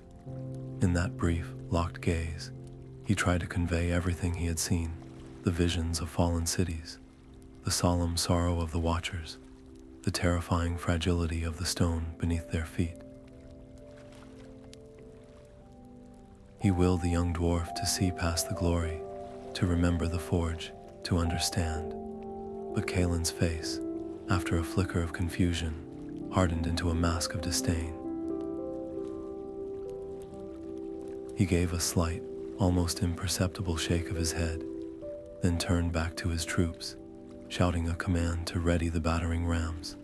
The connection was severed. As Durin was led away from the light and the gathering army, the heavy tramp of marching boots began to shake the ground, a rhythm that felt less like a march to war and more like the beating of a drum at a funeral. The heavy iron door groaned shut behind Kalin, the sound of the bolt sliding home a final, chilling period to the world of action and purpose he had just left. Inside Durin's cell, the air was cold and still, smelling of damp stone and old straw. The only light came from a single, flickering torch in the corridor outside, casting long, dancing shadows that made the small space feel even more like a tomb. Durin sat on a simple stone bench, not in a posture of defeat, but of deep, patient contemplation. He looked up as Kalin entered, his face not showing anger or accusation, but a profound and weary sadness that was far more unsettling. For a long moment, neither spoke. The silence was thick with everything that had been said and left unsaid between them, the shared hours at the forge, the thrill of discovery, the bitter arguments, and now, the unbridgeable chasm of their choices. Kalin stood stiffly, his hand resting on the pommel of his new sword, the fine ore-crafted armor he wore suddenly feeling less like a badge of honor and more like a shell, separating him from the man who had taught him everything he knew. He had come here, in part, to justify himself, to show Durin the necessity of the path he had chosen, to make his mentor understand the demands of duty and the reality of power. But standing in that quiet, dim space, all his rehearsed words evaporated, leaving only a hollow, conflicted feeling in his chest. "It did not have to be this way, Master," Kalin finally said, the title slipping out by old habit, his voice softer than he intended. "The Chieftain, he sees a threat to our entire existence. He acts to protect us." Durin's gaze was steady, his eyes reflecting the torchlight. "Does he, Kalin? Or does he act to protect an idea, the idea of dominance, the idea of a legacy built on the broken gates of our neighbors?" He shifted slightly, the chains at his wrists clinking softly. "I heard the hammers. I felt the march of boots on stone. You are not preparing to protect our home. You are preparing to leave it, to carry fire and steel to someone else's door. That is not protection. That is predation wearing the mask of necessity." Kalin's jaw tightened. "The Stonehands attacked us. They ambushed our caravan. They killed our people. And what proof do we have beyond the word of one frightened carter and our own desire to believe it?" Durin asked, his tone not confrontational, but deeply probing. "When you forge a blade, you test the metal. You look for flaws, for weaknesses, for the truth of its structure. Have we tested this truth, or have we simply taken the easiest, most satisfying swing?" He leaned forward, his intensity filling the small cell. "I am not in here for cowardice, Kalin. I am in here for asking a question no one wanted to hear. What if we are wrong?" The question hung in the air between them, heavy and uncomfortable. Kalin looked away, his eyes tracing a crack in the stone floor. The fervent certainty that had fueled him just minutes before began to waver, allowing a sliver of doubt to seep in. He remembered the chilling, hate-filled glare of the watchers in the shadows, and for the first time, he wondered if he had misinterpreted what he saw. Was it hatred, or was it a warning?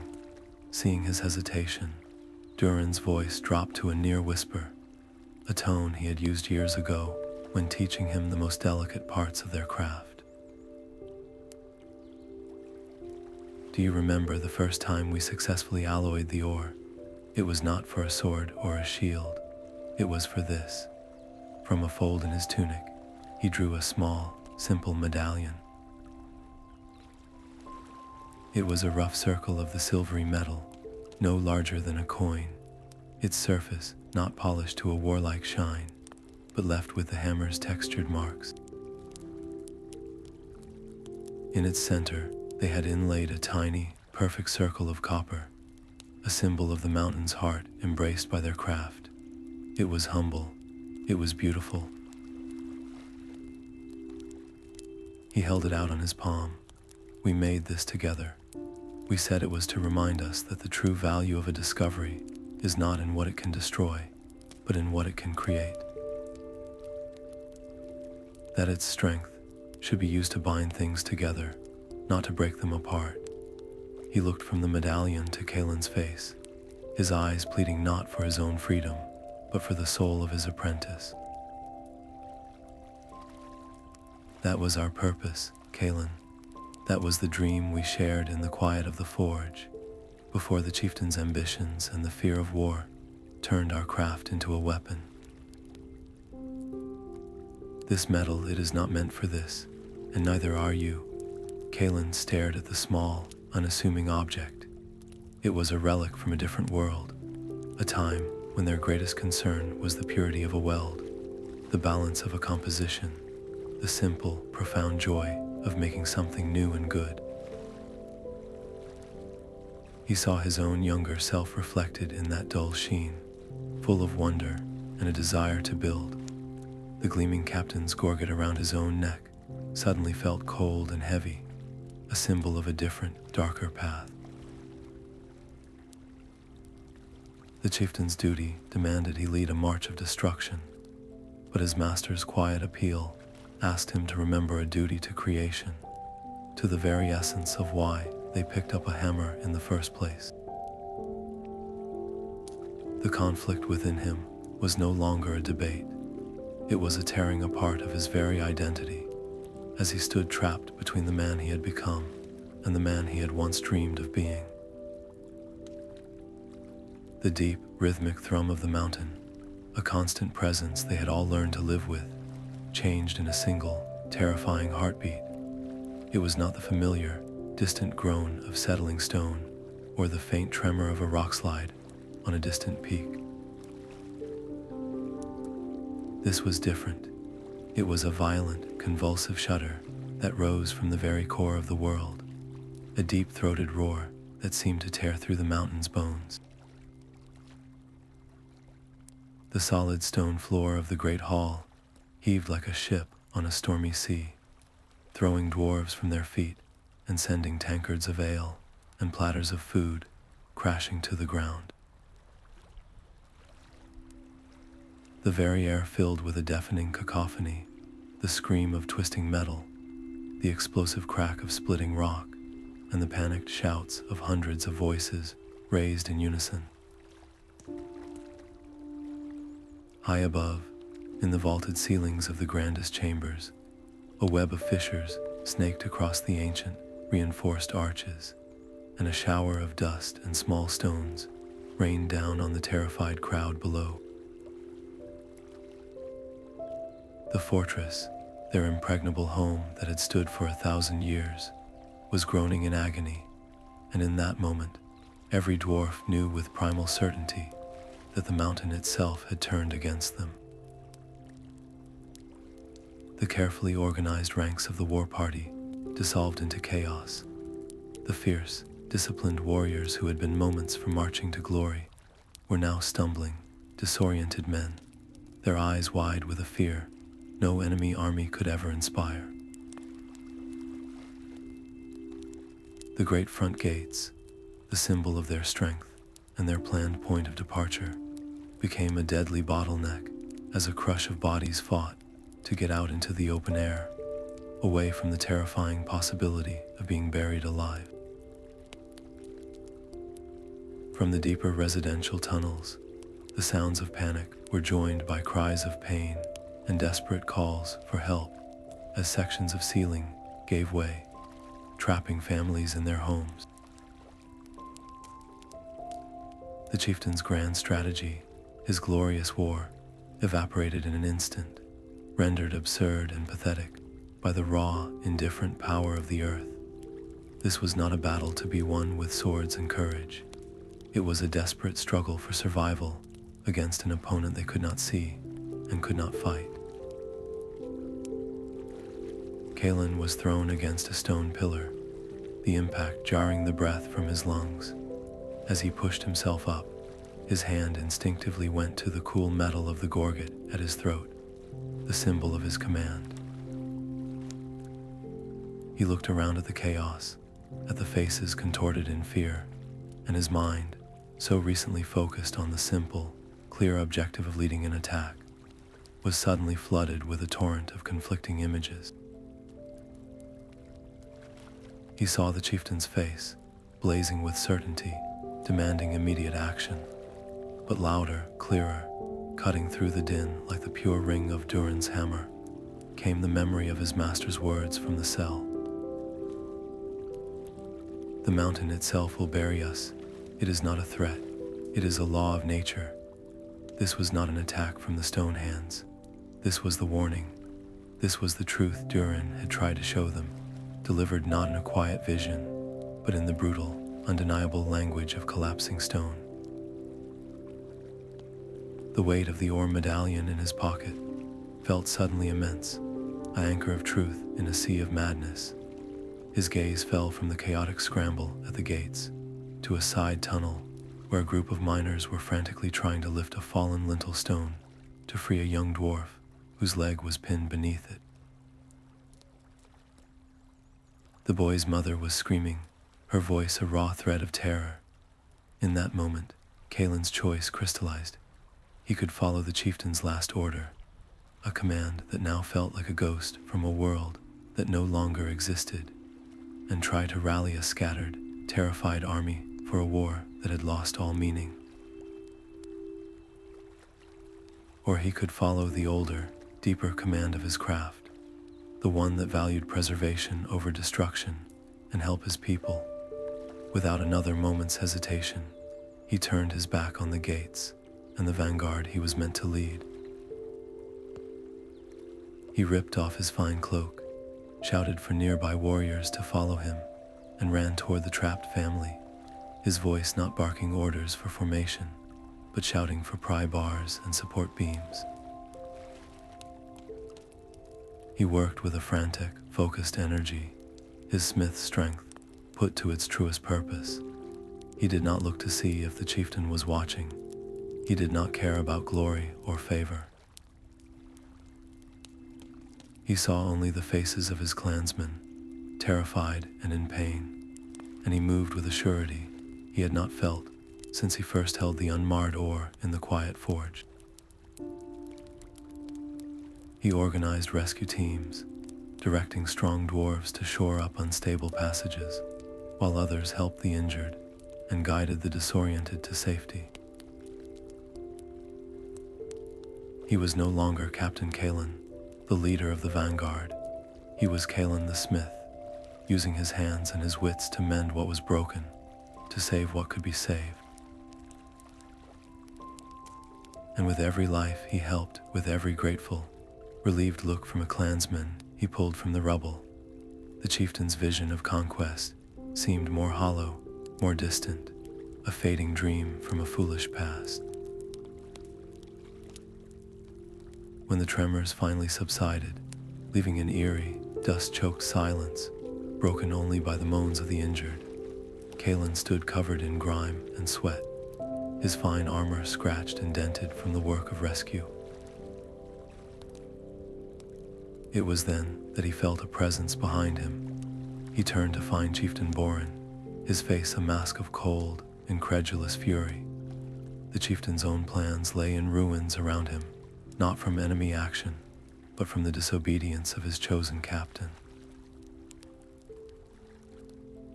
Boren's voice was a low, dangerous growl, all pretense of diplomacy gone. You were given a command. You were to lead our strength to victory. Instead, I find you playing nursemaid in the rubble, ignoring your duty, undermining my authority when our clan needed strength and resolve. His eyes burned with a betrayal that was personal and absolute. In Boren's world, there was no greater sin than abandoning the march to war. But as the chieftain spoke, a circle of dwarves began to gather around them, miners with bloody knuckles, mothers clutching their children, old craftsmen leaning on makeshift canes. They did not speak.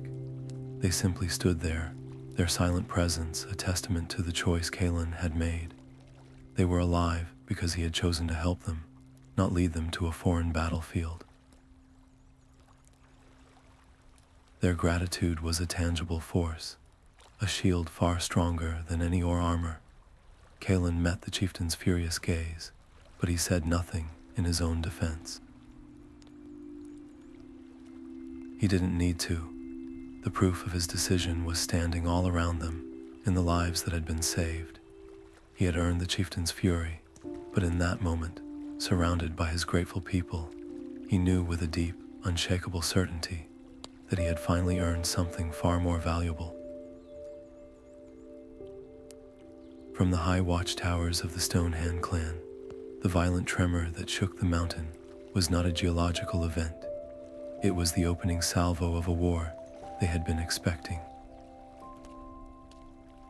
The deep, grinding roar that echoed across the valley, the plumes of dust rising from their rival's peak, the sudden, chaotic scattering of signal fires on the distant slopes. To their eyes, conditioned by paranoia and readiness, it painted a terrifyingly clear picture. The clan of the Anvil had finally unleashed their new weapon. This was not a mining accident or a natural disaster. This was an attack, a first strike meant to cripple them before their own army could march. Chieftain Thorin Stonehand, watching the spectacle from his parapet, felt a cold fury settle in his gut. His worst fears were confirmed. The refusal of his alliance, the stockpiling of weapons, it had all been a prelude to this. There was no time for counsels or second guessing. The law of the mountain was simple. You either struck back immediately with overwhelming force, or you were destroyed. His orders were roared into the frantic air. Sound the war horns, to the borders. They have brought the mountain down upon themselves, but we will ensure they are buried in it. The gates of the Stonehand fortress swung open, and a river of hardened warriors, their faces set in grim determination, poured out toward the pass, their battle cries mingling with the desperate ringing of alarm bells. Inside the Anvil clan's crumbling stronghold, the world was a nightmare of dust, panic, and falling stone. The guard who had been stationed outside Durin's cell had abandoned his post to help his family, leaving the door unbarred in the chaos. Duren pushed it open, stepping into a corridor filled with screaming clansmen, running blindly. He did not join the stampede for the main gates. Instead, he moved with a desperate purpose against the flow of the crowd, heading deeper into the hold, toward his private forge. The air was thick with powdered rock and the smell of fear, but his mind was clear, focused on one object. He had crafted it weeks ago, in a moment of despairing inspiration, not knowing if it would ever be used.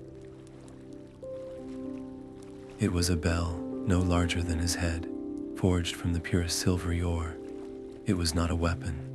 It was not a tool. It was a hope, a prayer given solid form. He had shaped it with one thought. If the metal's true nature was one of perfect, resonant harmony, then perhaps its voice could cut through the dissonance of conflict. He snatched it from its hiding place, its surface cool and smooth under his fingers, and ran. He did not take the main roads, but the old, crumbling goat trails that wound along the mountainside, paths known only to the scouts and himself. Below, he could see the two armies colliding in the narrow pass, like two savage weather fronts meeting. The scene was one of pure, brutal chaos. The Anvil clan's defenders, disoriented and terrified from the quake, fought with the desperate strength of those defending their homes from what they believed was a treacherous attack launched under the cover of a natural disaster. The Stonehands, believing they were retaliating against an unprovoked first strike, fought with the righteous fury of the betrayed. The air was a horrifying symphony of clashing steel, war cries, screams of the wounded, and the ever-present ominous rumble from the wounded mountain above them. It was a tragic, bloody misunderstanding, a dance of death where both partners were convinced the other had led. Durin scrambled to a high outcrop that overlooked the entire battlefield, a place where the echoes gathered. He took a deep breath, filling his lungs with the dust-choked air, and raised the small, unassuming bell high above his head. With all the strength and intention he could muster, he brought his hammer down upon it. The sound that erupted was not a clang, not a chime, but something entirely new. It was a note of such profound purity and overwhelming volume that it seemed to silence the world itself. It was the voice of the mountain's heart, given form. The wave of sound hit the battlefield below like a physical force.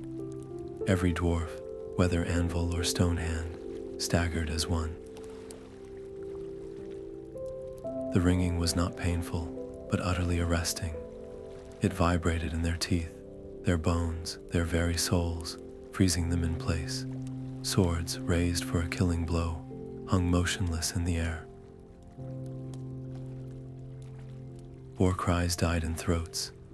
For 3 heartbeats, there was no clash of metal, no screams, no rumble of stone, only that one perfect, all-encompassing note hanging in the air, washing over the valley and demanding to be heard.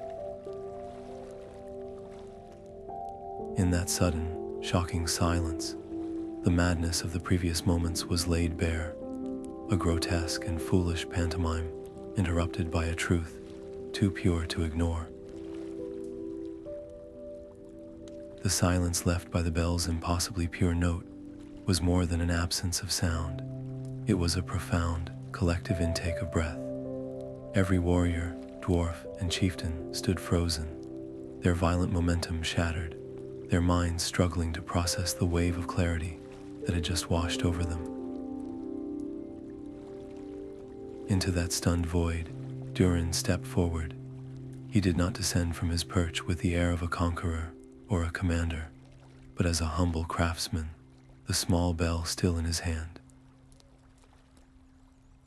He stood on the blood-soaked ground between the 2 battle lines, a solitary figure in the space that had, moments before, been a grinding mill of death. His voice, when it came, did not boom or shout. It was calm, steady, and carried with it the weight of the deep places he had walked. "Look around you," he began, his gaze sweeping over the faces of both clans, Anvil and Stonehand alike. "Look at the faces of those you were about to kill. They are not monsters. They are fathers, mothers, sons, and daughters. They are smiths and miners, just like you. And we are all standing on the same crumbling ground." He paused, letting his words sink into the strange quiet. He pointed a finger, not at the enemy, but upward, toward the scarred peak of his own mountain hold. "You see the dust still drifting from our halls. You felt the earth tremble and tear. The Stonehands did not cause that. We did. Our greed, our hunger for this metal, our refusal to listen, we did this to ourselves." He then did what no diplomat or warrior would ever think to do. He turned his back on the rival chieftain and spoke directly to the Stonehand warriors, his tone one of shared revelation, not accusation.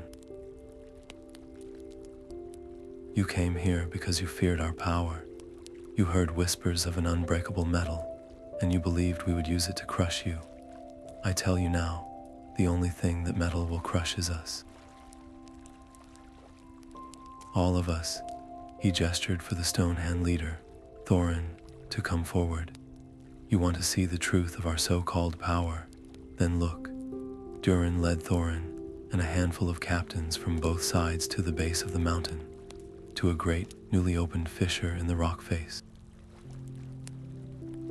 It was not a clean crack, but a jagged, weeping wound, its edges pulverized, with deeper darkness visible within. "This is not a mine shaft," Durin said, his voice heavy. "This is a warning. The Watchers in the deep are not our enemies. They are the mountain's guardians, and they have shown me what this ore truly is. It is not a weapon. It is a balance keeper. It is the glue that holds the stone together. To take it without thought is to pull the keystone from an arch. The kingdoms of old did not fall to invasion. They fell because they mined the heart out from under their own feet, and the mountain swallowed them whole. The same fate awaits us, and it awaits you too, for your holds are part of the same range, the same living rock. Our folly will become your tomb. He turned to face Chieftain Thorin Stonehand, his expression not one of supplication, but of stark, undeniable logic. You came here for an alliance, then I offer you one, not of conquest, but of survival. We can continue down this path. We can spend our strength and our lives fighting over the shiny trinkets that are causing our home to collapse. We can perish together in our greed, buried under the rubble of our own short-sightedness, and let the next age dig up our bones as a cautionary tale. Or we can choose a different way. He took a step closer, his eyes locking with Thorin's. Combine our strength, not for war, but for stewardship. Your miners are the best in the range. Our smiths now understand the metal's true nature. Together, we can learn to mine it with respect, in cycles that allow the mountain to heal. We can share the ore that is yielded, not as spoils of war, but as a shared resource, carefully managed, used to reinforce our halls and improve our lives, not to build bigger armies. The choice is not between your clan and mine winning. The choice is between all of us living or all of us dying. The mountain has given its verdict. The only question that remains is whether we are wise enough to listen. The silence that followed Durin's plea was heavier than any mountain stone. Chieftain Thorin Stonehand stood motionless, his eyes fixed not on Durin, but on the deep, weeping fissure in the rock, a testament to a truth far more powerful than any army. The bloodlust of battle had been silenced by the ore bell's pure tone, and in that quiet, the raw, terrifying evidence of their shared peril was impossible to ignore. Thorin's gaze then swept over the battlefield, taking in the faces of his own warriors, their expressions shifting from rage to confusion, and then to the dawning horror of understanding. He looked at Duren, not as a rival chieftain, but as a fellow dwarf whose eyes held the weary weight of prophecy. Slowly, deliberately, Thorin sheathed his own axe and took a step forward, his hand extended not in surrender, but in grim acknowledgement. A parley, then. His voice was rough, stripped of its earlier bluster. We will talk, for the sake of the stone that is our mother and our grave, but the path to peace is never walked by leaders alone. As the two chieftains and their closest advisors moved toward a hastily arranged council fire in the center of the pass, the air remained thick with a different, more volatile tension. On the fringes of the gathered host, hardliners from both clans watched with seething distrust. Borga, the master smith of the Stonehands, stood with his massive arms crossed, his face a thundercloud. "This is a trick, Thorin," he growled, his voice carrying in the sudden quiet. "They weakened their own mountain with their greed, and now they offer us a share in its collapse. They seek to make us partners in their ruin." On the other side, Captain Kalin, though chastened, found himself flanked by anvil veterans who muttered similar doubts. "He asks us to break bread with those who ambushed our kin," one hissed. "This is not wisdom, it is surrender dressed in pretty words. We should be driving them from our valley, not treating with them." The negotiation that began around that fire was less a discussion and more a precarious balancing act on a knife's edge. Durin did not sit at the head of the circle. He placed himself between the two factions, a literal and symbolic bridge. He began not with demands or terms, but by placing the small, rough ore medallion he and Kalin had forged on a flat stone between them. This, he said, his voice calm but firm, was our first dream. Not of conquest, but of creation. We have all lost sight of that dream in the shine of what we thought was power. He then presented the unvarnished truth the Watchers had shown him, describing the ore not as a possession, but as a sacred responsibility, a vital organ of the living mountain. He spoke of the fallen kingdom of Ungolter, its towers of ore-reinforced stone, now dust because they valued dominance over balance. The resistance was immediate and fierce. Borga slammed a fist on the rock. Fine words from the clan, who hoarded this responsibility for themselves. You would have us believe you suddenly found virtue, only after you feared you could not keep it.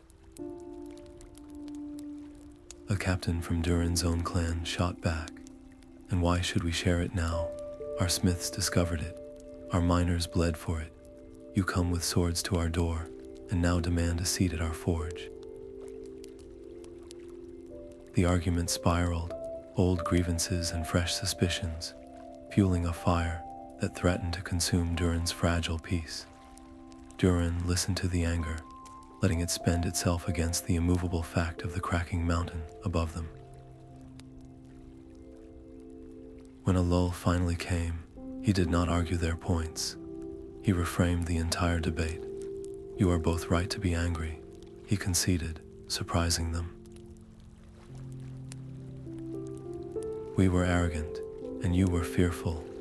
This is the cycle that has doomed every kingdom that came before us. But look at us now. He pointed from Borga to his own angry captain. You are a master smith, and you are a veteran of the deep mines. You both know stone and metal better than any chieftain or lore keeper ever could. Tell me, when you see a fissure like that, he gestured to the scar in the mountain. Do you solve it by arguing over who owns the rock on either side? Or do you bring your best minds together to design a support that will hold the weight for 1,000 years? He let the question hang in the air, appealing directly to their deepest identities as dwarves. This is not about sharing wealth. It is about sharing wisdom. The Stonehands have the most experienced miners in the range, with knowledge of tunneling and shoring that is unparalleled. We have smiths who have learned, through costly error, how this metal behaves, how it resonates, how it can heal as well as harm. Alone, we possess only half of the solution. Your miners know how to extract without causing collapse. Our smiths are learning how to use the metal to reinforce and repair. Together, we are not two clans squabbling over a prize.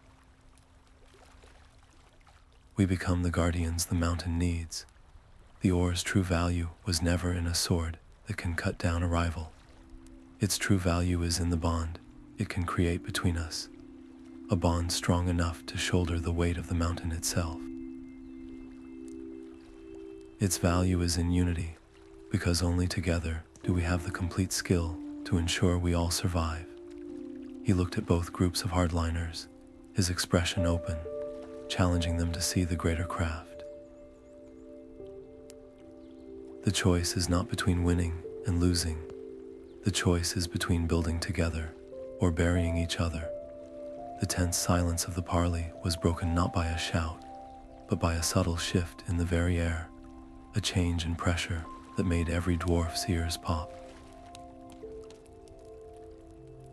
From the surrounding cliffs and the very ground at the edge of the camp, the Watchers emerged. They did not step from hidden tunnels or descend from the peaks. They simply unfolded from the living rock itself, their forms flowing out of the stone walls as if they were stepping through a curtain. There were dozens of them, perhaps hundreds, forming a silent, unmoving circle around the entire gathering. They stood taller than any dwarf, their bodies a mosaic of granite, crystal, and veins of the silvery ore, their eyes glowing with that same soft, ancient light. A collective gasp rippled through both clans, and hands flew to sword hilts, but the Watchers made no move to attack. They held no weapons. They simply stood, their imposing presence a silent, solemn audience to the fateful debate. The hardliners, who moments before had been red-faced and shouting, fell utterly silent. Borga's defiant scowl faltered, replaced by a look of stunned awe. The angry anvil captain slowly lowered his hand from his axe, his bluster evaporating under the weight of that many-eyed gaze. The raw, primal power emanating from these beings was not the chaotic energy of a battlefield. It was the deep, patient, and immense power of the earth itself. It was a presence that demanded reverence, not defiance. It silenced dissent not through threat, but by making all petty squabbles over ownership and pride feel suddenly, shamefully small. They were no longer two clans arguing in a pass. They were children being patiently observed by the stern, ancient guardians of their home, and every word they had spoken now seemed to hang in the air, weighed and found wanting. Then one of the Watchers, taller than the rest, and with ore veins that pulsed with a gentle light, glided forward into the center of the circle.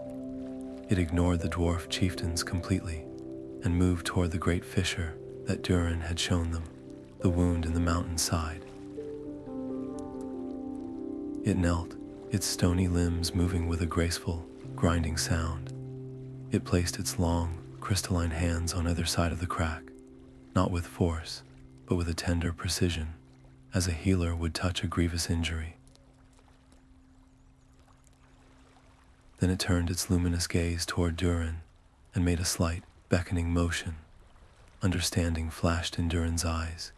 He hurried forward, drawing from his pouch not a tool, but a small, palm-sized ingot of the pure, unworked ore.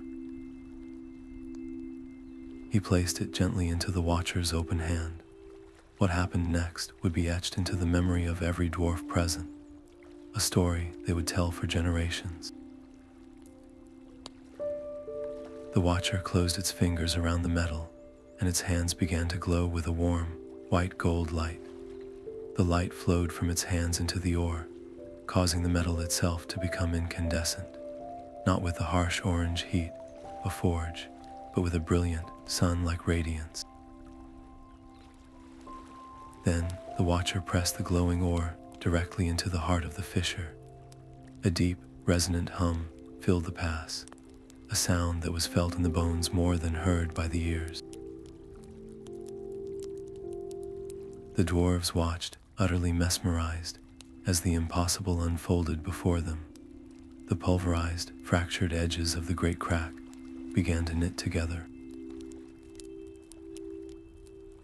It was not like mortar setting or a weld cooling. It was like watching stone come alive. The fissure healed itself from the inside out, the ragged scar smoothing over until the rock was whole again, seamless and strong, as if the injury had never existed. The only evidence left was a faint, beautiful tracery of silvery veins, now visible within the healed stone, like a delicate scar of light. The Watcher rose and turned to the assembled dwarves. It did not speak, but a new understanding bloomed in every mind present, a concept communicated without words. The message was as clear as the newly mended rock. You see, you believed its only purpose was to be taken and shaped into dead things' shields to stop life, blades to end it. You saw its strength only as a means to resist, to dominate.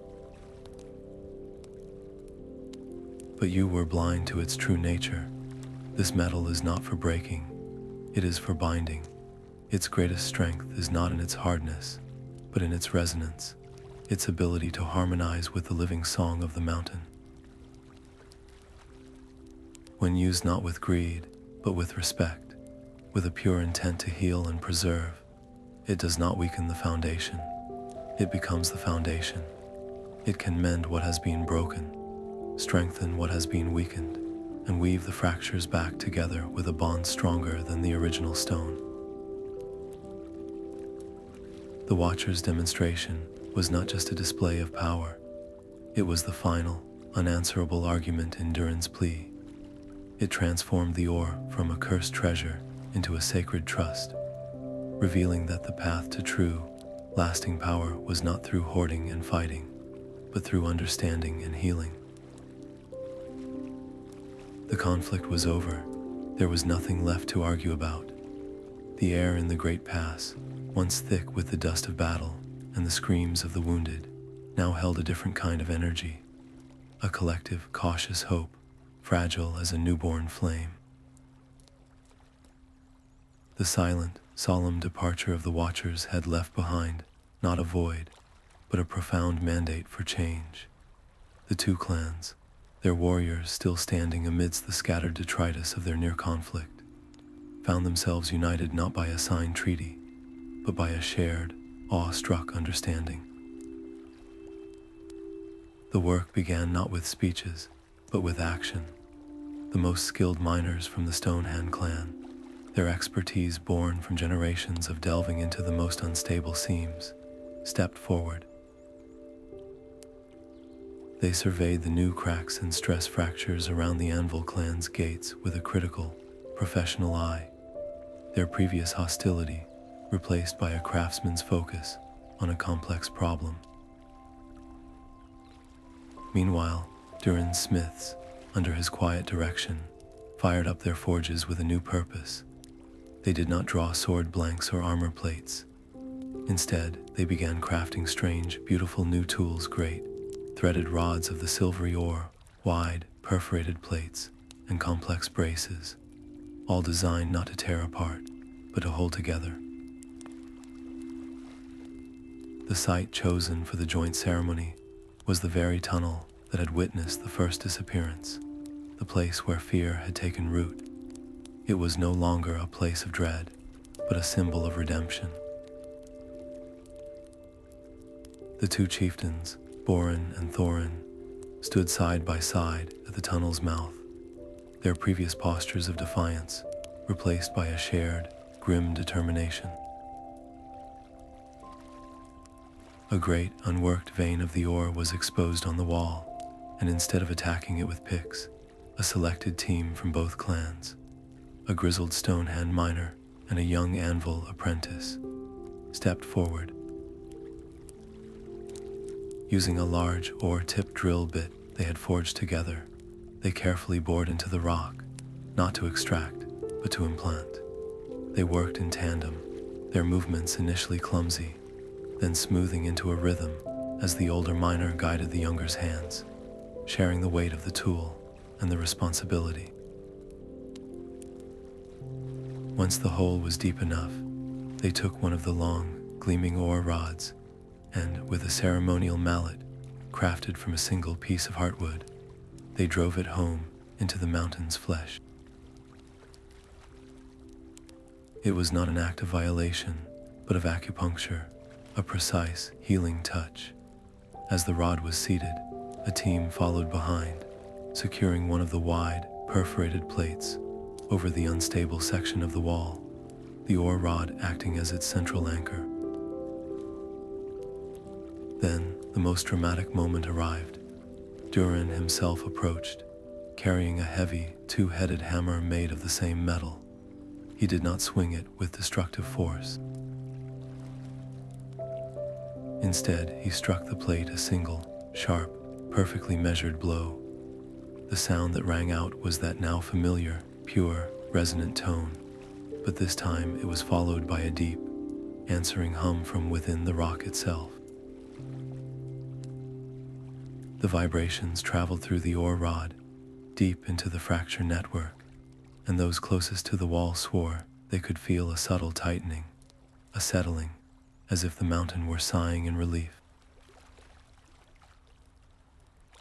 A wave of palpable awe passed through the crowd of dwarves from both clans gathered in the tunnel. They had just witnessed a miracle of engineering and intent. They had not conquered the mountain, but conversed with it, and it had answered. After the structural work was done, the procession moved to a cleared area between the two clan territories, a place that had once been a desolate, no man's land. There they built a new forge. Its stones were hauled by teams from both clans. Its great bellows were stitched from hides offered by both, and its fire was kindled not with a single torch, but with two, one brought by Boren, representing the fire of his hall, and one brought by Thorin, representing the hearth of his home. As the two flames touched the kindling together, a new, unified fire roared to life, its light shining on the faces of dwarves who had so recently been ready to kill one another. This was not the Anvil clan's forge, nor was it the Stonehands. It was the first hearth, a place belonging to all, dedicated to a new purpose. At the feast that followed, as the first jointly forged ingot, a simple, humble block of metal destined to become a support beam. Cooled in the evening air, the two chieftains stood to honor Durin. Boren, his voice thick with an emotion he could barely name, called him the architect of their survival, the peacemaker who had seen the truth when all others were blind. But when Durin rose to speak, he gently waved away the title. He walked to the edge of the firelight and placed his hand upon the cool stone of the mountainside. "The peace was not made by me," he said, his voice carrying easily in the hushed silence. "It was demanded by the mountain. The wisdom was not mine. It was given by the Watchers, who have loved this stone since the world was young. I was merely the one who stopped talking long enough to listen. Do not honor me. Honor the trust they have placed in us. This ore," he said, picking up the ingot, its surface shimmering in the firelight. "This is not a trophy to be won, or a prize to be displayed.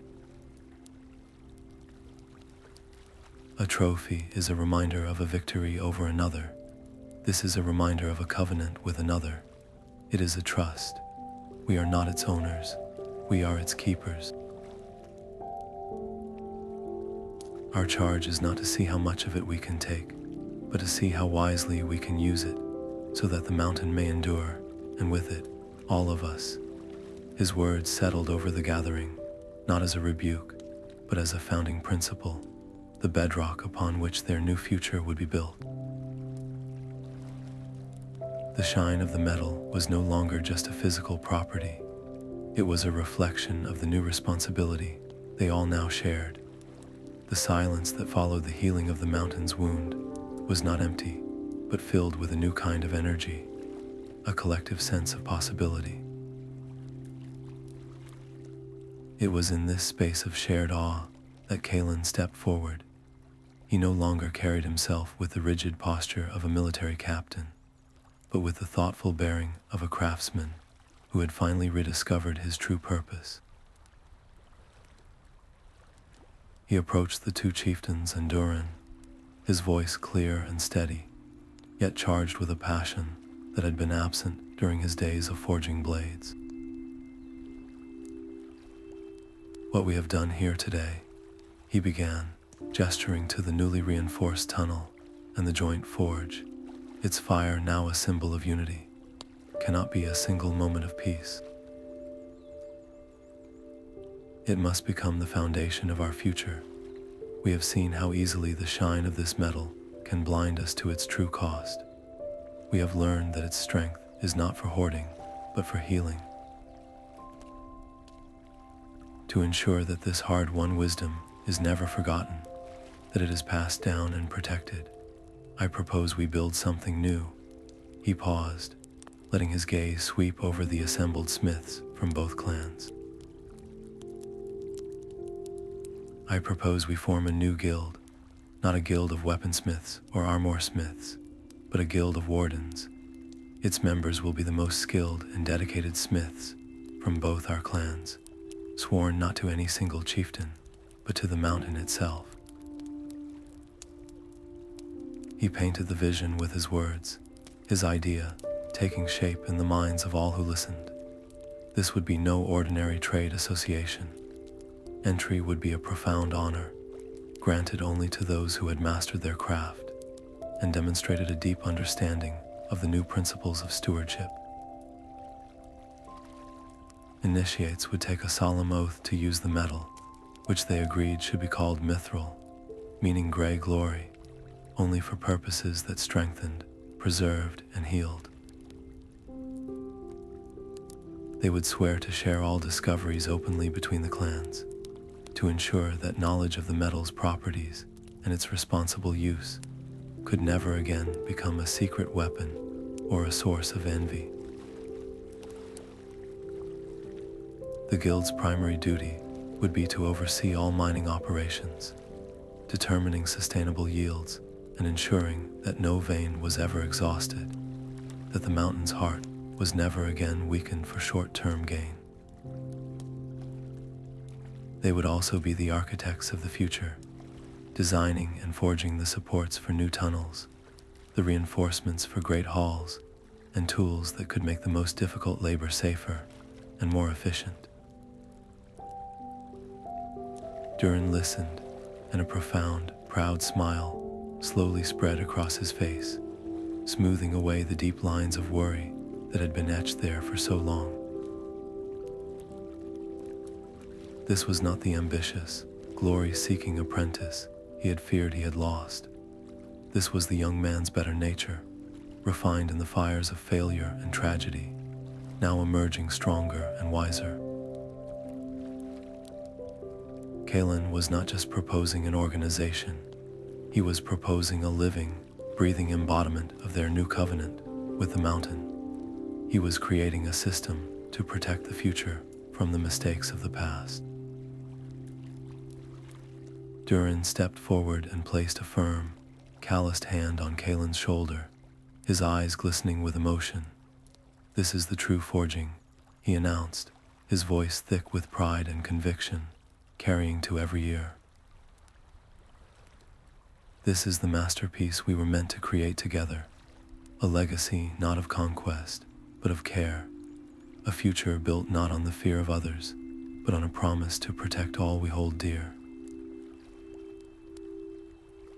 The proposal, blessed by the master smith's unwavering support, was met not with cheers, but with a deep, resonant murmur of approval, the sound of a people choosing a wiser, more enduring path forward. The aftermath of the ceremony and the forging of the new guild left Chieftain, Boren a profoundly changed dwarf. The fire of ambition that had once burned so fiercely in his eyes had been banked, cooled by the humbling, undeniable truth of the mountain's voice and the tragic cost of his own certainty. He stood apart from the celebrating crowds, his gaze fixed on the newly reinforced tunnel wall, seeing not an engineering marvel, but a monument to his own flawed leadership. He had been so utterly convinced that strength and security were the same thing, that building higher walls and sharper blades was the only way to protect his people. The near collapse of their home and the bloody misunderstanding in the pass were not the results of bad luck or enemy action. They were the direct, inevitable consequences of the path he had chosen. He had almost led them all to a glory that would have been their tomb. The weight of that realization settled on his shoulders, heavier than any crown or armor he had ever borne. He did not make a grand speech from a high dais. He asked for a simple gathering of the full clan, and when they assembled, he stood before them not as a chieftain radiating authority, but as a dwarf stripped bare of pretense. His voice, when he spoke, was quiet and thick with a hard-won humility. "I have led you with a strong arm," he began, "but I have done so with a blind heart. I saw threats in every shadow and believed the only answer was a heavier hammer. I was given a gift, a chance to elevate our entire people, and I saw in it only a sharper sword. I nearly broke us upon the anvil of my own pride. He looked over at Durin, his expression not of envy, but of deep respect. True strength is not in commanding others, but in understanding the world around you. True leadership is not in refusing to bend, but in knowing when you are wrong. I have been wrong, and so I cannot be the one to lead you into this new future. The way forward requires a different kind of strength, one I do not possess. With those words, he did something almost unheard of in their history. He willingly stepped down. But he did not merely abdicate. He proposed a new structure to ensure the mistakes of the past could not be repeated. He called for the formation of a ruling council, one that would forever balance power with wisdom. Duren, for his deep understanding of the mountain and the metal, was its natural first leader, but alongside him would sit the Stonehand chieftain, Thorin, representing the vital perspective of their new allies and the mining expertise crucial to their survival. They would be joined by the eldest lore keeper to ensure the lessons of history were never forgotten, and the first master of the new guild of wardens to guarantee the principles of stewardship were always at the heart of every decision. It was a government not of a single will, but of shared responsibility, designed to move with caution and consensus. Its very structure a safeguard against the kind of unilateral, headstrong ambition that had brought them so low. And with this new beginning came a new name for the metal that had been the source of both their folly and their salvation.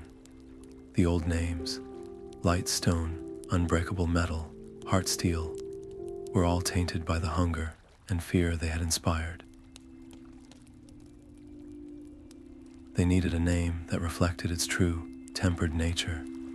Durin proposed it, Mithril, gray, for its unassuming, silvery hue, a color that spoke of wisdom and age rather than the flash of gold or the blaze of polished steel.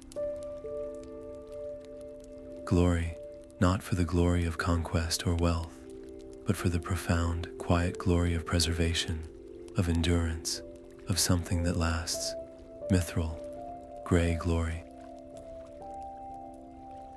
It was a perfect encapsulation of their new covenant, a promise that their greatest treasures would not be measured in what they took, but in what they protected and built together, a glory found not in blinding shine, but in steady, enduring strength. Generations turned, and the sharp, painful memories of those dark days of suspicion and conflict began to soften at the edges, smoothed by the relentless, peaceful work of years. The great wars that had nearly consumed both clans were no longer recounted with the hot bitterness of recent grievance, but were instead told as cautionary tales to wide-eyed young dwarves gathered around the evening hearths. Stories of a foolish time, a time of fear, a time before the pack.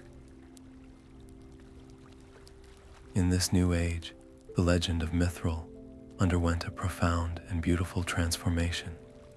Its story was no longer one of invincible shields and blades that could shear through stone, but of the miracles it made possible in the hands of those who understood its true purpose. The great forges of the Guild of Wardens hummed with a creative energy unlike any ever seen in the mountain. They crafted not instruments of war, but breathtaking marvels of engineering and art that became the pride of all the clans. They spun the metal into impossibly fine, weightless filaments and wove them into the foundations of new great halls, allowing architects to design vaulted ceilings of a span and grandeur that defied belief, open and airy spaces that felt like the very sky had been captured inside the mountain. They fashioned delicate, intricate lattices of mithril that were set into the highest peaks, catching the first and last light of the sun each day and scattering it deep into the tunnels through a network of polished crystal shafts, banishing the eternal gloom that had once defined their underground existence. They created great, silent water wheels and clockwork mechanisms of such precise and enduring balance that they regulated the flow of water and air through the deepest delvings, making the mind safer and more productive than ever before.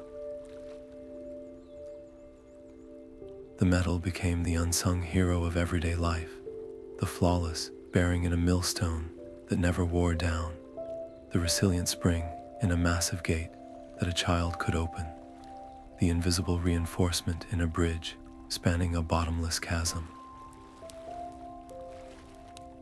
It was the hidden strength in the background, the quiet force that uplifted every aspect of their society, a testament to the idea that the greatest power is that which empowers everyone. And as the dwarves' relationship with the mountain healed, so too did their relationship with its ancient guardians. The Watchers, having delivered their warning and witnessed the covenant being honored, gradually withdrew from the sight of the common folk. Their occasional, fleeting appearances became rarer, then ceased altogether. They returned to the deep, silent places, to the unlit chambers where the mountain's oldest songs resonated. In the space they left behind, their memory slowly morphed. The terrifying, silent monsters of miners' tales, the stone ghosts who stole men in the dark, were forgotten.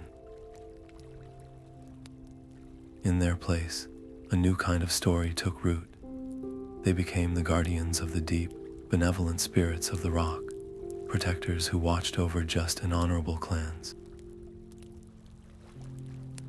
They were woven into bedtime stories for children, kindly, if stern, figures who ensured that the mountain's heart beat strong. Their true, profound nature, their sentient sorrow, and their role as enforcers of a natural law became a secret held only by the master wardens of the guild and the highest members of the council, a sacred trust passed down in whispers during solemn initiation rites.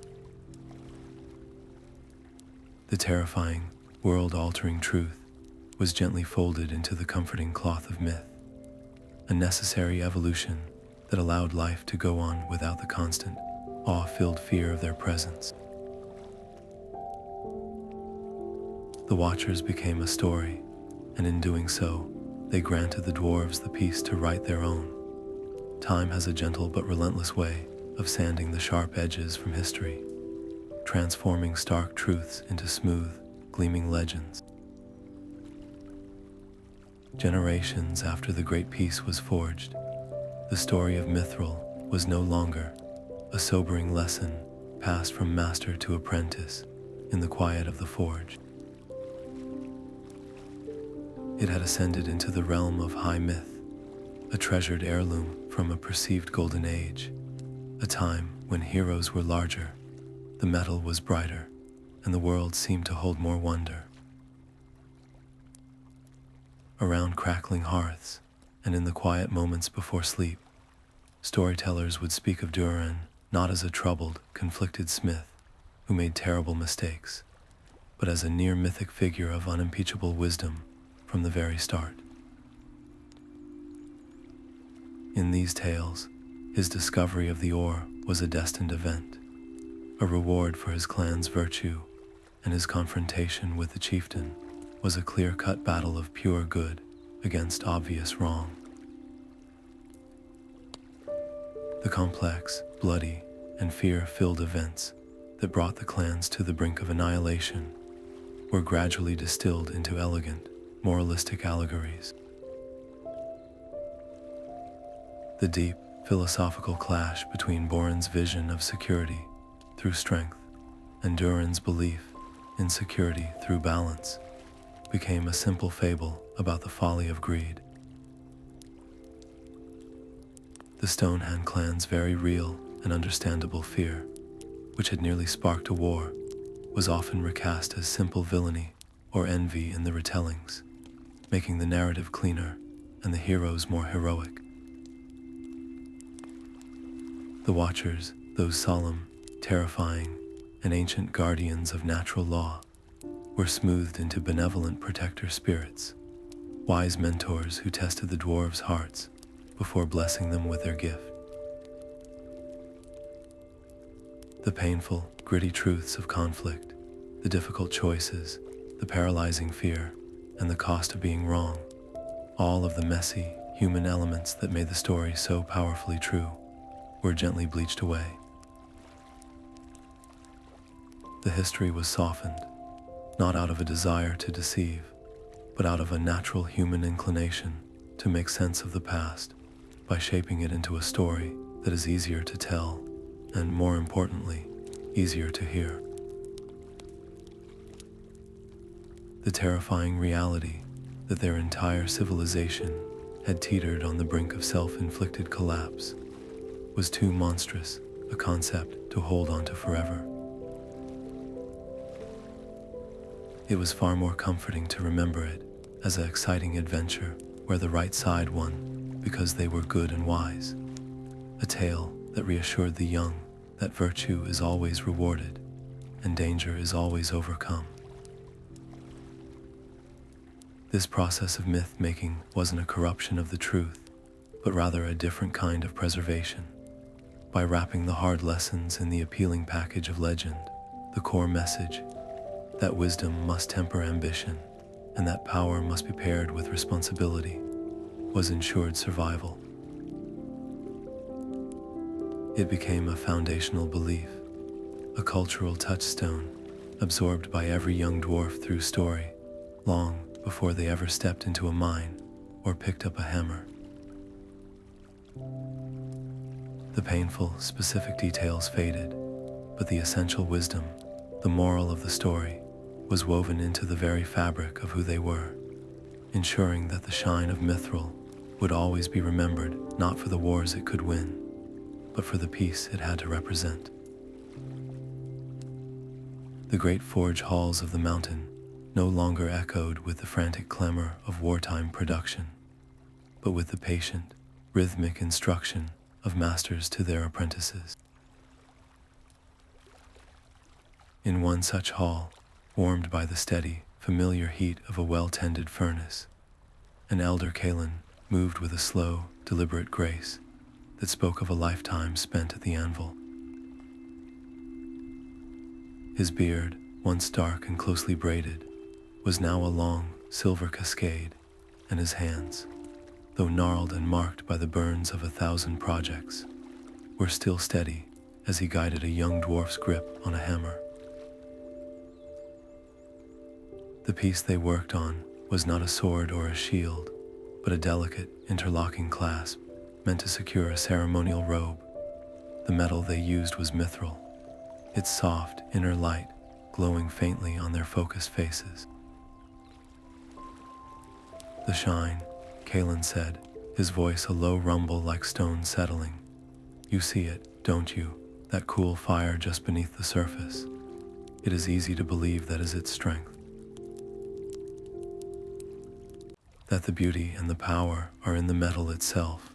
He paused, letting the young apprentice study the gleaming piece. "But that is an illusion, a distraction.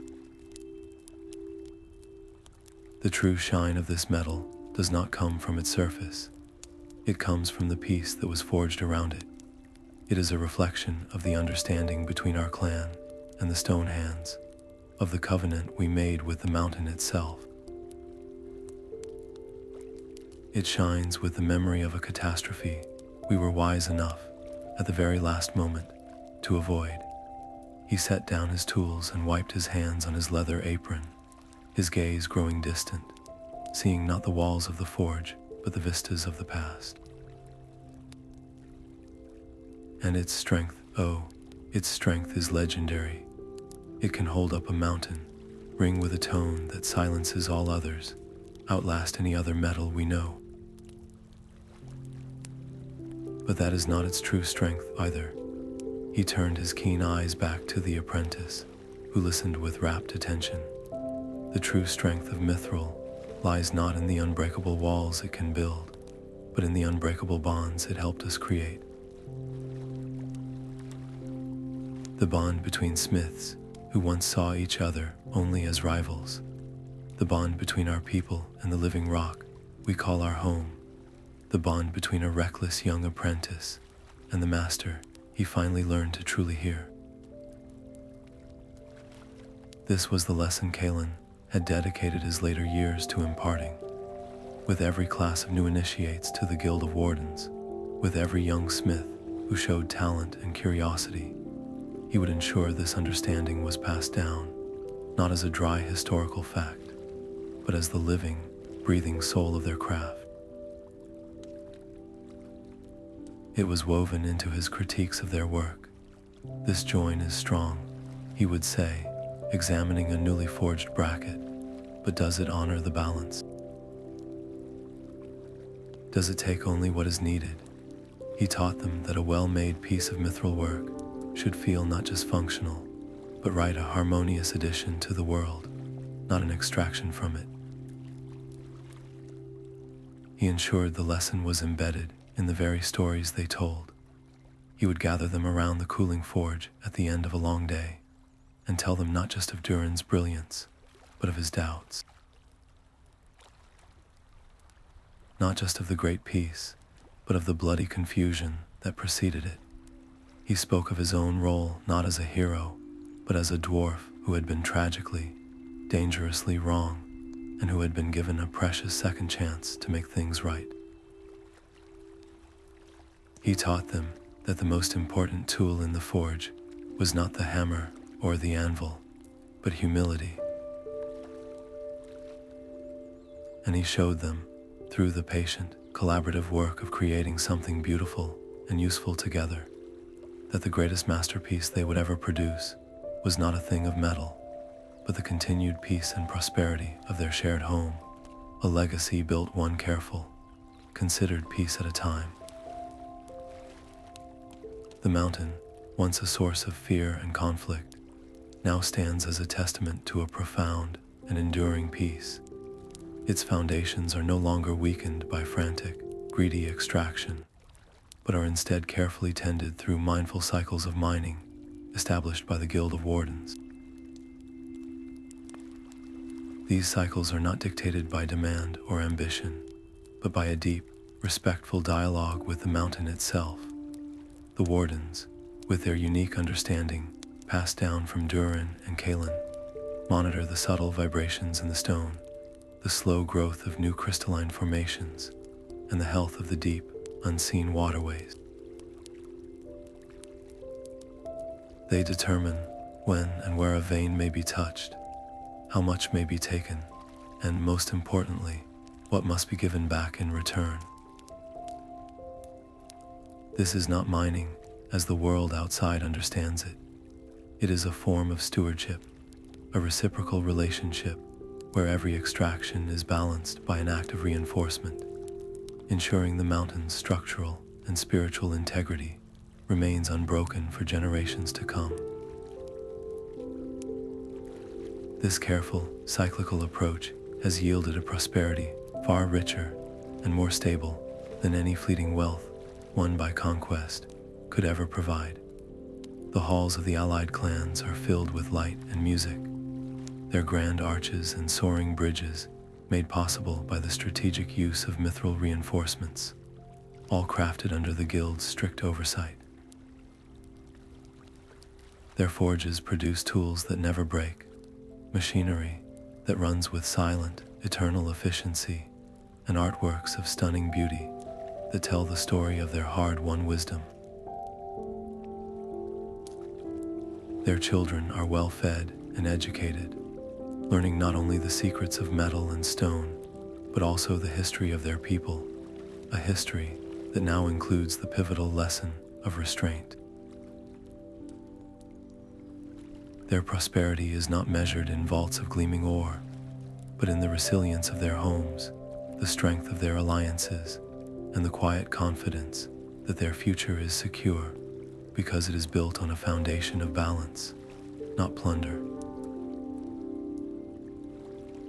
Over the centuries, other valuable metals are indeed discovered in the surrounding ranges, thick veins of gold in sun-baked hills, pockets of rare gemstones in icy crags, and deposits of a strange, lightweight copper that sings when struck.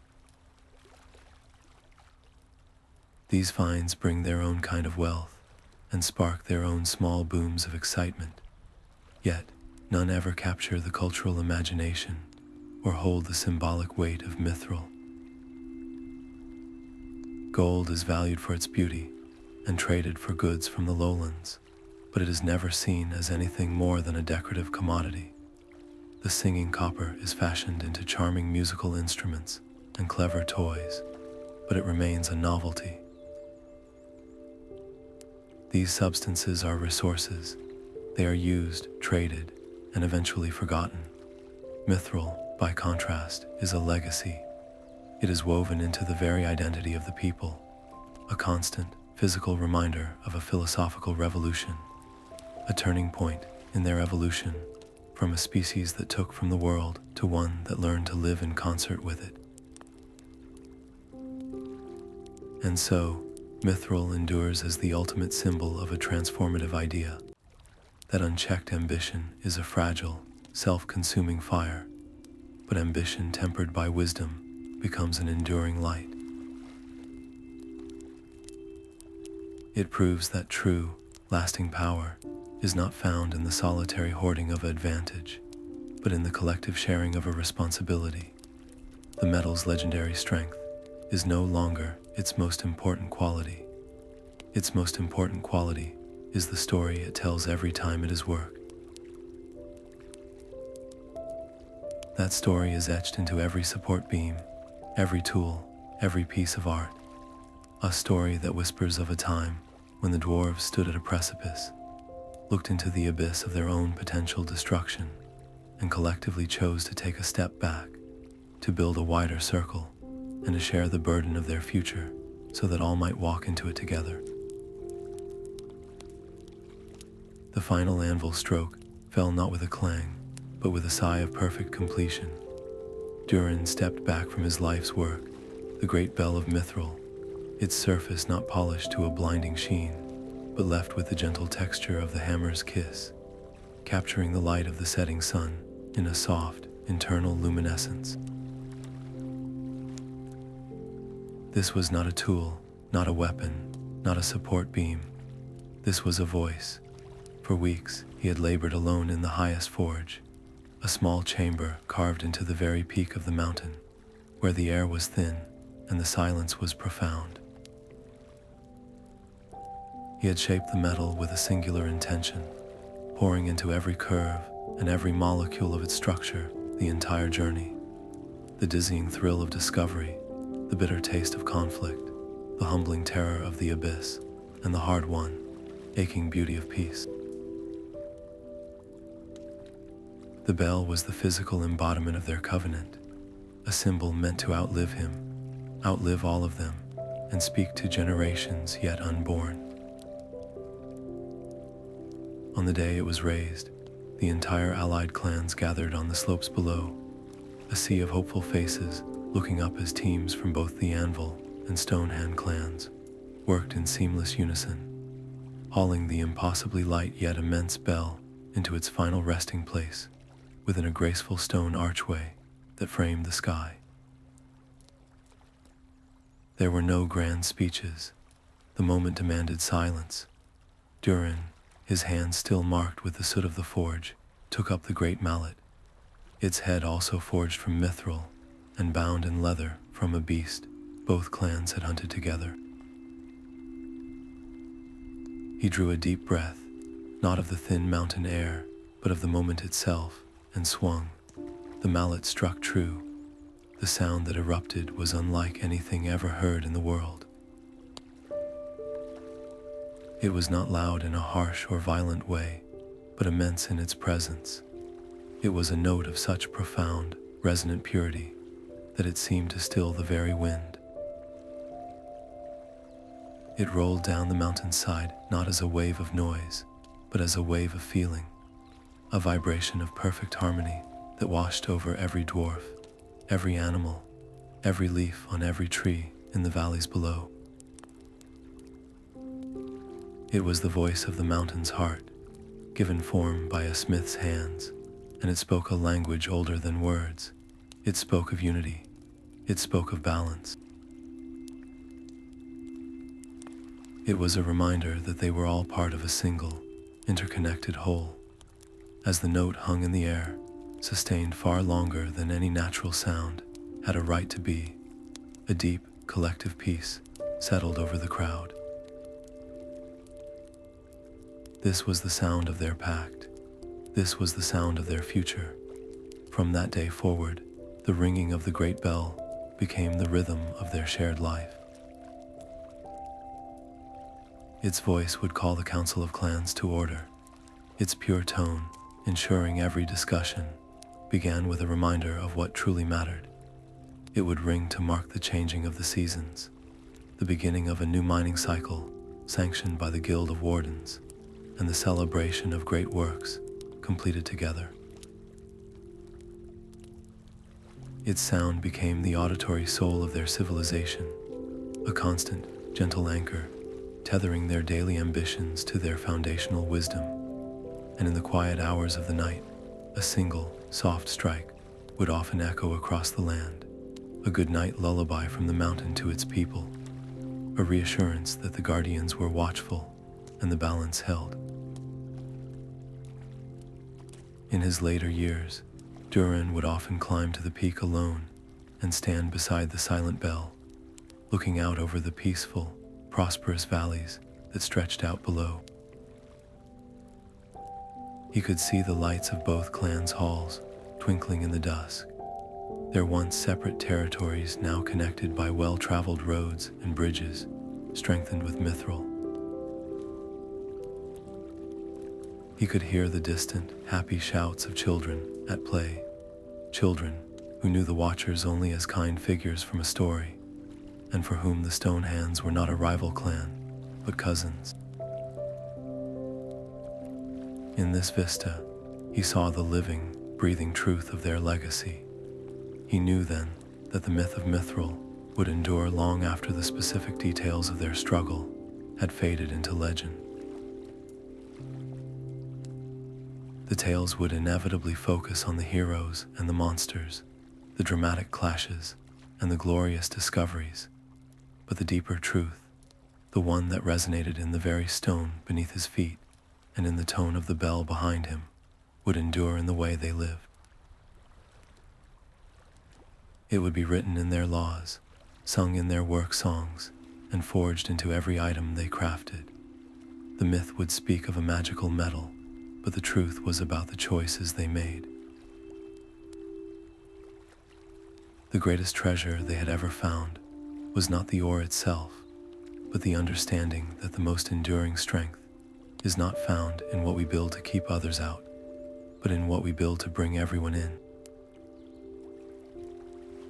The shine of Mythral was merely a reflection of that far more brilliant, far more